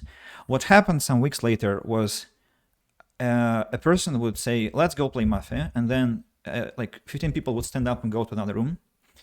And the rest that were in the room, and they were like, for example, 30 people, they were like, what's happened? And so the conversations were broken. Then 7 or 8 people of those who had gone away would come back with some kind of confusion on their faces, like, well, we actually don't know why we even went there, because that wasn't our intention, but we were just too afraid to just communicate to people because we were shy. It was our first time that when we came. We just, because somebody says a game, it kind of gives me a mask to wear so I can integrate into communication more easily. And so they would just self-deceive themselves, like that a game is something close to communication. So they would come back. Then I would go to the other place and I would find them not really excited about their own game, because that was the 8th or the 9th time in a row they were playing. And so I had to take them, the organizers, at the round table and told them, like, okay, look guys, what we have here is a speaking community. So maybe you should cut your Mafia sessions to once a month, because that's a great contribution to our club spirit. But it also, if you overdo that, it breaks the spirit. So, and they got the point. So I hope that was comprehensive enough an answer. So maybe Pictionary. I'm sorry? Maybe Pictionary, less talking. Have you played Pictionary? I think I haven't. It sounds like Imaginarium, but you actually have to draw something in the others. Yeah. They have to And guess the what others it guess is. it. Yeah. So the point is that I really miss human communication as a person. I'm very open for contact, and I'm very open for insightful stuff. And games are video games for me. So like, if I want to play, I play video games, and if I want to talk, I talk to people. And there is no middle ground for me here, which is very unpopular nowadays. I mean, people like board games, people like social games. So I don't say that Mafia is bad or something. It's just, to me, it's like taboo. Like, I don't play it, I don't walk near it. It's just sorry.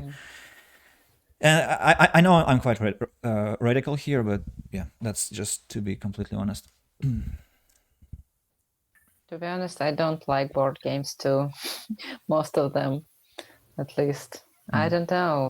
I'm just, if Mafia brings out, as Erin said, something bad, in me it brings out that I am very bad at Mafia. And other similar games.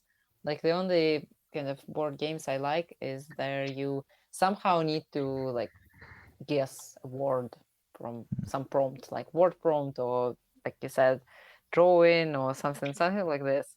That I do like, because I like flex my brain a little bit. That's fun. But where you need to like you said, and deceive people, I'm not good at that at all, and I feel really awkward in these situations. Davis just DM'd me and said, it just reminded me, if you ever do decide the Pictionary route, there's a free website called Scriblio, and basically so it goes down a list, and you get to choose from 3 words, like let's say car, or like machina, or let's say engineer. You can like pick one. Let's say you pick car, and then you just draw it, and people guess like the word, just like what you're drawing. It's pretty fun. Yeah, it's kind of line by line. And it opens up your English dictionary almost. Just like it's really good, I believe. Yesterday night I played something like Dungeons and Dragons, something similar to it.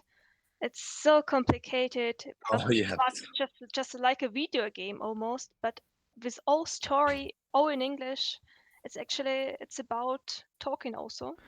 D&D has a whole codex there. Like they have codex, I think now it's like the 5th edition, and so there were 4 editions developing over decades before. And by the way, hello to Davis. He is with us on the chat, Solar Body TV. That's Davis. Welcome, my man. So some board games are super complex, and they actually, well, like they are a lovely company activity if you have an established community, that is, and I don't argue with that. And actually, I've been thinking about my reluctancy about board games, and I think a couple of months ago I finally bumped into the realization that it's gonna sound very cliche, but it's a childhood trauma. So it's like I was a child and I had a lot of board games. I had like a collection of a lot of board games. I even drew board games myself. I would really take a sheet of paper and draw those circles, and like describe some rules and some super actions. And so the point was I was alone, and like there was nobody to play with me at that point, those board games. And other children just happened to have other hobbies, that is. And then if I accidentally dragged my friend in and explained the rules, I still understood the rules better, and the friend lost, and also lost interest to the game as well. So and that was several years, and so I think board games for me are this kind of epitome of loneliness that I experienced then, and that repels me. Like I think, okay, I had my time in life when I actually wanted to play board games. Now I have video games, and with video games it was the same. Like I was talking about video games, people were like rolling eyes, like again, like this reputation of So it's. I'm playing Witcher now. It's cool. Yeah, Witcher. Witcher is in the Tesla, by the way. You can play it in your Tesla. Hook up your controller. Yeah. Well, you see, it's finally come to the point where I have a friend who is really into politics, and so when there were some rallies, some protests in Krasnoyarsk about certain activities, certain people, or doesn't matter. So there was a protest, and I thought he would go. I asked him, like, did you go? And he was like, no. I was like, why not? He said, because 10 years ago, somewhere in 2012, there was a huge upheaval on social networks. People were like, yeah, we would organize a rally. And so he went there to that rally in 2012 in a city which has 1 million citizens, and he was alone on the square. And so can you imagine? So like there were hundreds and maybe thousands of people who were planning to come, and he was the only one who actually came. And so since then, he gives a wide berth to such things because he doesn't believe that people are actually truly the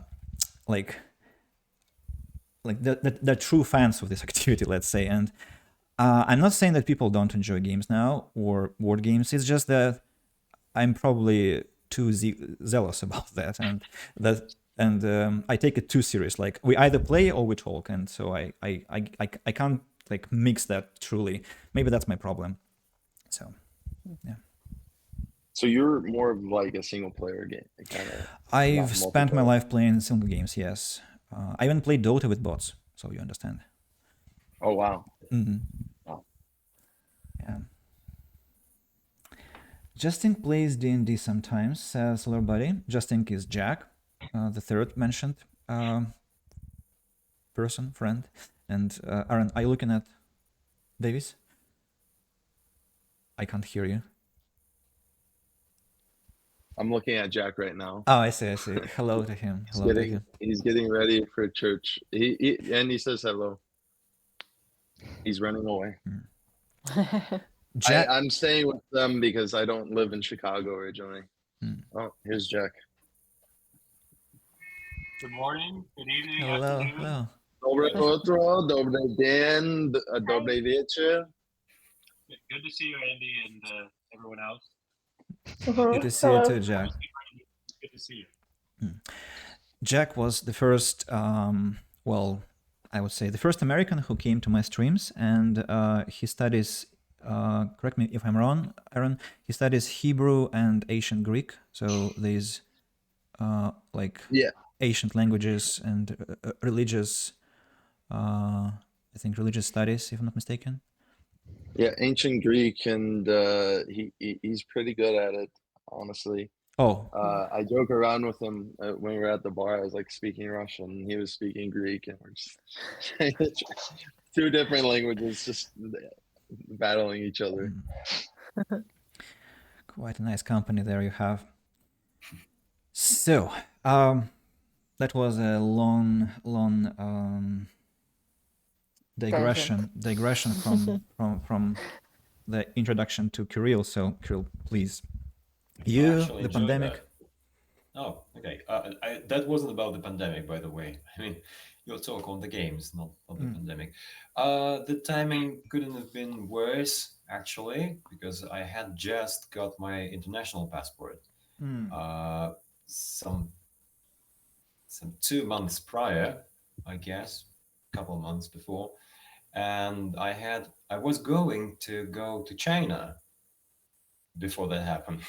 Yeah, the irony here, you can just if you get it, to teach, to work, to live there for maybe a couple of years, and then everything got closed down, and then I thought that it would just end quickly, well, because it was 80,000 in one of the cities in China. I thought, well, 80,000 is not such a big amount of people for a country that has about 1 billion. So I thought, well, the scale of this pandemic, well, it wasn't actually called pandemic back then. So the scale of this infection wasn't that good and scary at that time. Uh, but actually, we had to stay for much longer in Krasnoyarsk, and we rented a flat with my girlfriend just to stay for 2 months because the flat wasn't that good, and we were planning to leave soon.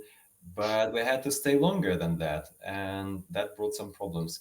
And also, we both got infected somehow. We don't even know, and there was no proof that we got infected with COVID. But that was the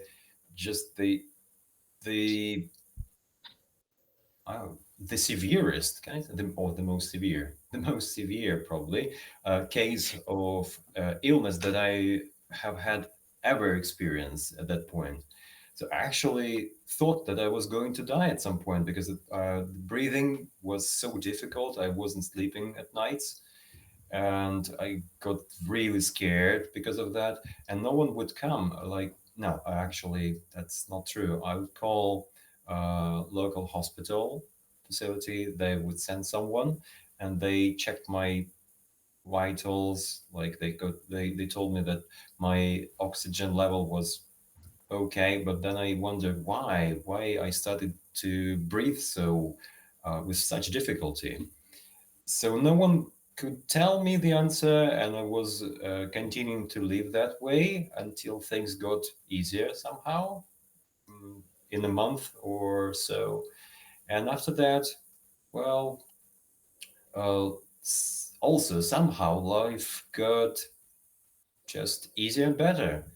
Uh, I started communicating to people again, or with people again, rather. Started to see more of my friends. I all of my students either moved to online mode or actually we partied.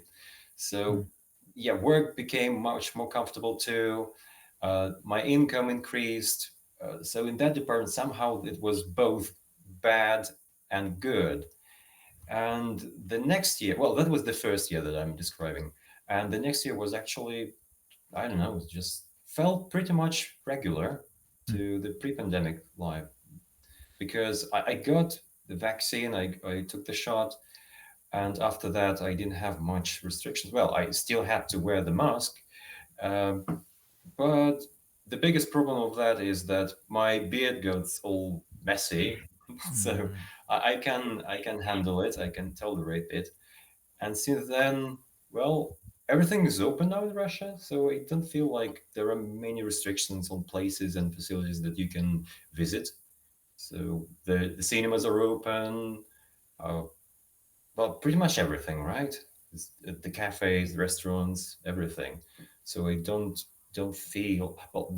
There is still traveling, the ban or restrictions, limitation on traveling, which is a bummer. But well, kind of got used to it, and mm, I chose to travel in Russia. I moved to another city. It's not China, but still it's pretty nice to spend here some time. Moved to the south, and that was also a very welcome change because I got pretty tired of winters in Krasnoyarsk in Siberia. Yeah, I hate those. Uh, So I would say that pandemic brought much more positive things into my life than negative, even though I really thought that I was going to die. But that's behind me now. So somehow I just joined one of more, or like the majority of you guys who told that your lives got better somehow in some departments. How did you choose Anapa? Like, why not Sochi? Why not Krasnodar? Why not other southern cities? Okay, yeah, Sochi is much more expensive, and Krasnodar doesn't have access to the sea, so it's like the middle thing. And I have been, or I was, what was that? I wonder. So yeah, actually have been here for some times in my life, so it wasn't like something surprising. I knew what I was going to get. I only was in Anapa when I was 8 years old. It was long, long ago. I guess it has changed since. Oh, I guess like everything. So, Kirill, do you go to the sea every day Well, to look at the sea? to look at it. Not a big fan of looking. More of a swimming type of guy. So yeah, I have to wait for some time for that to happen. When does the season start? Just take a dip now. Yeah, right now. Like right now. Okay. Bye, guys. Might be a little cold, but Yeah, I was actually in Sochi in December, and we went to see the sea and sat on a bench there, looked around, and some guy showed up, took his clothes off, like most of it, to put on like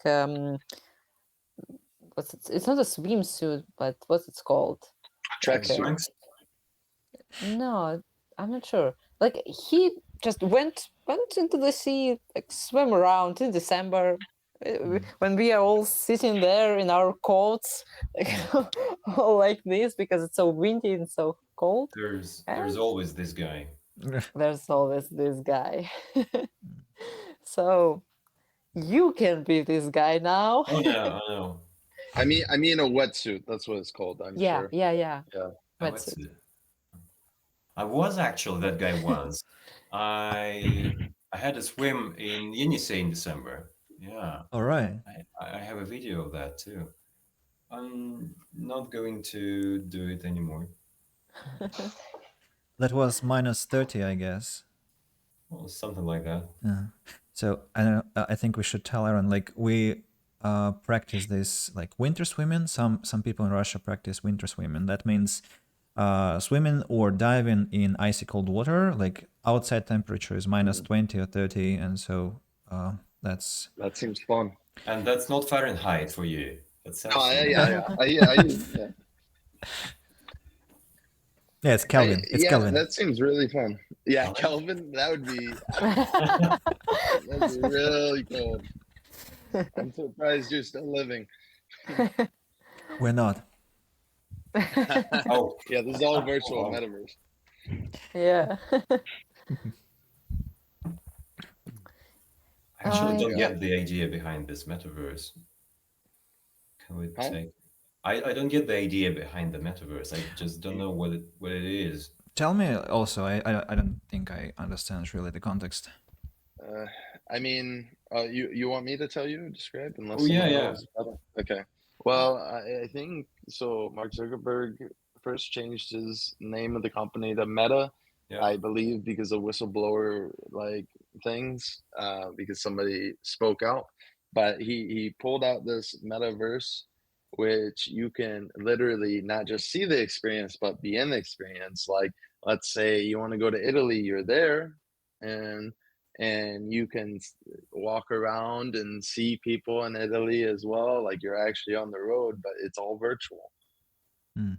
And like you can actually travel without traveling. Like, and you can go to the store, and this is how they want to do it. Like go to the store virtually and pick up stuff with your hands, and then it actually like comes to you eventually. Like just through, that's what they want to. With It's interesting. VR? With VR? VR, Mm. yeah, but eventually they want to make it like a Black Mirror effect with the Neuralink, which is scary. And Apple, I think, is coming out in September with augmented glasses. Augmented reality is like, the reality, like what you see. Like I see this computer, but if a notification pops up, you can't see it, but I can see notification pops up. Like if I'm watching your stream, I can see the chat room while I'm talking to you, like with my eyes on you. Yeah, that's kind of what Google tried to do. Yeah, a few Google years Glass, ago. and Google then Glass, they're like, they didn't do it as good. But I think Apple will do it better. The technology wasn't enough at the It'll time. be I think. 400. I think it'll be $400, which I don't know what that is to rubles. Which is very cheap for that kind of technology. It's around 7,000 to 8,000. 30,974. That's just one half of the glasses. That's because you have to buy some extra. Yeah. Yeah, it's Apple. It's Apple. So some charging device would cost you another 100. Yeah. And it's going to be like with their magic mouse. You can't use it while you charge it.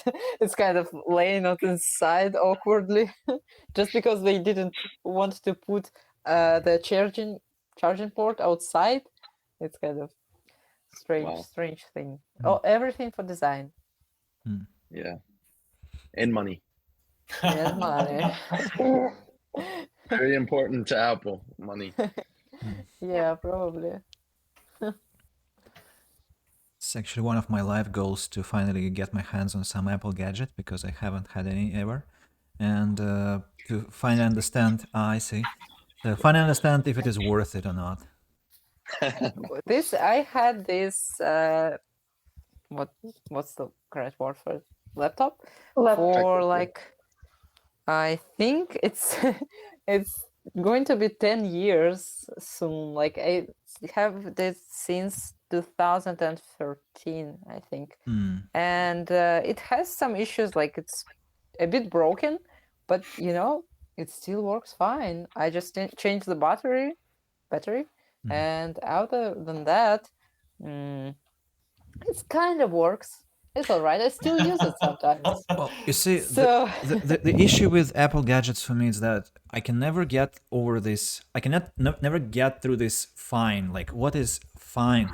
Because like to me, fine is like the games have to work properly. I should be able to stream. I should be able to install most of my software without like going to forums for hours about how to make it work right now when I need it. So it's like why I want to get my hands on it, because I think I'm not a specialist of IT, but I'm an experienced user and I have spent with computers a lot of time, and so I know what is good performance and what is like not so good performance. And so I wonder if Apple is like on the good performance side. Like what it is like. Can I stream with it? Can I play with it? Can I work? Like, can it be my universal station, like my A series, for example?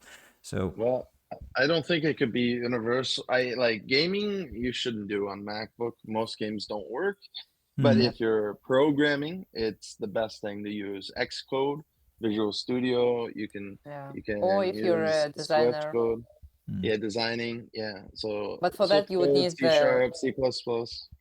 Is the yeah. Mac Visual Studio any different from the Windows Visual I Studio? don't believe so, but you do have Xcode, which you can't get with Windows, and that gives you the opportunity to uh, Yeah. make iOS devices and hook Yeah. up your actual iPhone, Yeah. and you can actually see your app on your iPhone before it's out. Yeah. Yeah. It's the only way to test it like natively. I don't think you can do it with PC without a lot of mental gymnastics. So it probably can be done somehow, but it's not easy. It's easy with design because with design currently there's this program called Figma, and it works. You can like see your design on every like device you want with it because it doesn't like belong to it's not specific to any platform. But when creating apps, I think it's nearly impossible to test it on the device itself. And speaking of Apple, Chicago has this big glass Apple store Mm. Oh, it's that I the went to. famous one. It's in Chicago. Mm. For some reason, I thought it was in like New York or something. Oh, I feel like there might be one in New York. I know it's pretty famous. Everyone's like taking pictures right in front of the glass Apple store. It's by the river, and like right like a couple blocks down is the International McDonald's, which is huge, and like it has like meals and McDonald's from every country. Wow. I was like, wow, it's nice. Chicago has some very beautiful sites to look at, Meals from every country sounds strange like because Russia, I thought it was like Germany. so it's like every country has meals from McDonald's rather. No, it's different, especially in Asia. They get a lot of very, very interesting dishes from Even in the McDonald's. U.S., Hawaii, for example, gets spam, like meat, spam meat. Is it that company that posted on Twitter like, please don't flag our messages as spam? Yeah, that's the company. That's the company. Poor guys, they suffer so much. Like this Corona beer now.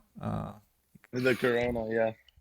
Yeah. Oh, every day I'm walking from the train station to my office, and I see this advertisement for like some sort of medical company.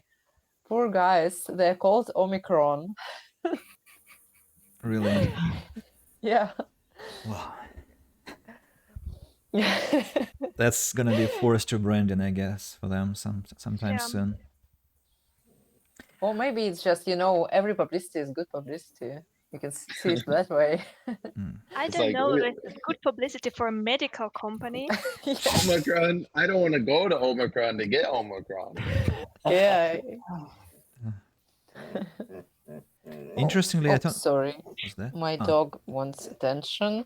I think it's getting kind of late. Yeah, that's what I was planning to bring up. So first of all, Memory Sports TV said goodbye to us. Thanks for the stream. Need to roll by, and yeah, thank you for your messages and personal stories. The second thing is, it's been how many? It's been 2 hours and a half, I think, right? Since we started talking. So I think we can slowly go to wrapping up. And I usually suggest that we stay for a bit longer after I finish the stream on a call to discuss our immediate feedback, like not in detail, but just to share the first impressions, maybe have some suggestions, and just to say proper goodbye to each other without being streamed, which is, I think, a necessary thing.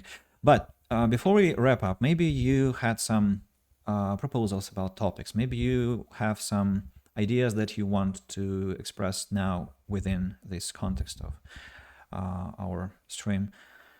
So, like Lisa, I think was really after something with her recent Instagram posts, which were about whether sport destroys young bodies. Like it's actually a topic that I had discussed with one of my students, like whether coaches are super aggressive and toxic towards their youngsters. So like the methods they use, like shouting and beating, like does it actually have place in the world right now? And so like big sport, who teaches people sport in schools, and like PE teachers, I think it's also another thing to be discussed within this topic. So I just saw your post, Lisa, and I thought, well, that's actually something exciting to talk about. Maybe not a full stream devoted to that, but just part of like educational conversational. What do you think? Yes, I think it's a good idea. But Yeah, I mean, that's an interesting topic. I like this theme. I don't know whether other participants would like it. Oh, I would love it. Yes, exactly. I think you are quite like into sports, aren't you? Yeah. I am. And I'm totally not because of the same reason. I am very suspicious about what they do there and their methods. That's the point. When I read your stories, I think that's something that I've been questioning all the time. So I thought, well, maybe we also have to address this. Like, how do we gather next time? Like, what has to be the mechanism? Like, there has to be a topic that I post on my Instagram, for example. Like, the topic for next Sunday is this, and then you let me know if you're interested or not. Like, because some topics might be not as compelling to you, and you would like to miss the meeting.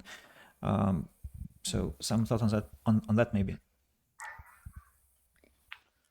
I actually enjoyed the times when we digressed and talked about some technology, different stuff.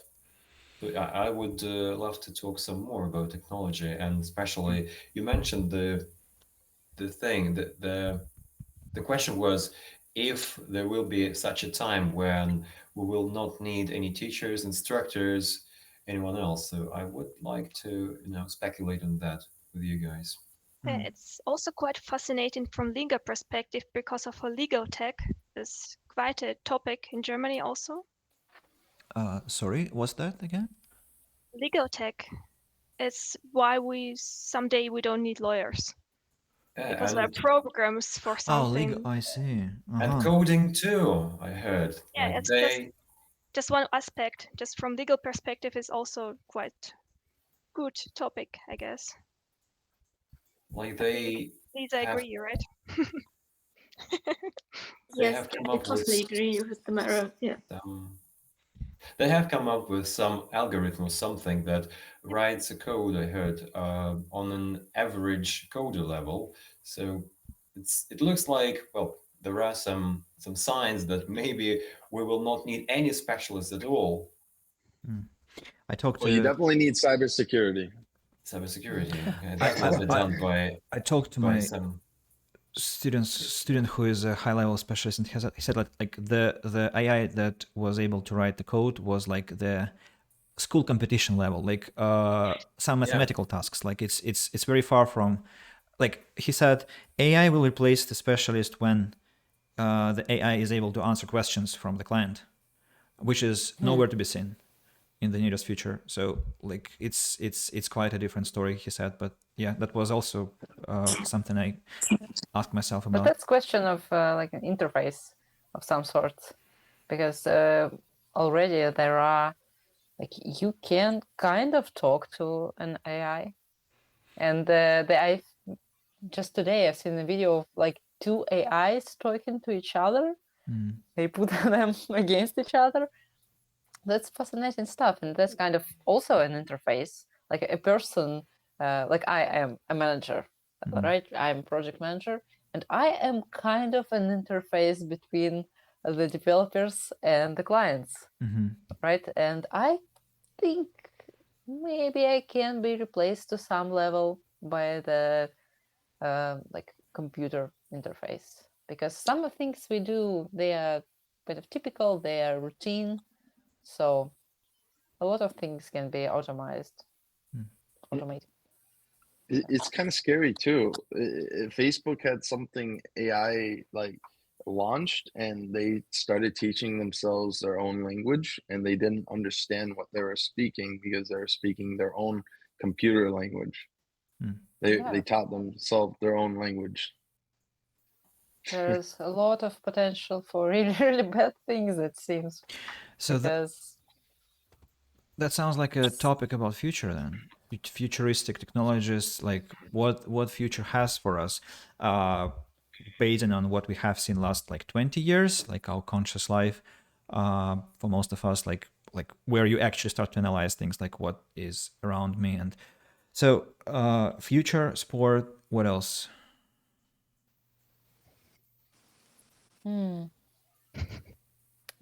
That's pretty much everything I can think of is technology, because because I work with it and I'm always thinking about something like in this area. So it's really hard to like go somewhere else. Nothing comes to mind even. Tom, is Technology is a that vast you? topic. There are Yeah, a I lot. suggested a name for a topic in the chat. Man versus machine, that is. Just a Yeah. name. Sounds about right. By the way, this subtitles feature here on Hangout. Oh, this is Google Meet. Yeah, it's also pretty good. Pretty accurate. It's like 95% accurate. I tried it and it was. Well, I was actually surprised in a good way. It works, at least for English. Yeah, for English. Yeah, it does. Wow. Yeah, exactly. I even see that. Yeah, you can even see this. Yeah. It makes us sleep here and there, but still. Oh, cool. Yeah, like now it says like sleep. But maybe it's because of our accents. It doesn't quite understand. It's probably adjacent for like American accent or something. Adjacent. Oh, sorry, that's the wrong word, right? Adjacent. No, there is such a word, adjacent. Adjusted. I think you want to say adjusted. Adjusted, yeah. What does adjacent. Adjacent mean? It's like connected near to something, like near, Yeah. So this time Google Meet acted meanly towards you, highlighting the word, that you mischosen, but that's fine. So it's it has a really powerful word recognition mechanism here, and Google Meet has been developing a lot over the last like year. It's much better than Google Hangouts that it used to be in the past. So I suggest that we maybe wrap up here for this stream, and I think we can discuss feedback after I press the finish stream button. But is there anything you wanted to say on the stream and you haven't yet? Not Thank much. you. Just thank you, everyone. Yeah. Большое спасибо. Thanks for having us. That was great. Yeah, a lot of thank yous to the chat for coming and talking to us. Yeah, to everyone who has participated. Hopefully you got responses like with proper timing. I didn't have to wait for too long because we were engaged with the conversation. And I think we'll be back, well, maybe with the same roster, maybe with some different participants in a week or so. I'm planning for a weekly based meetings like that. So thank you a lot. Please, guys, don't leave the conversation yet. I'm just going to stop the stream. And now the stream stops. And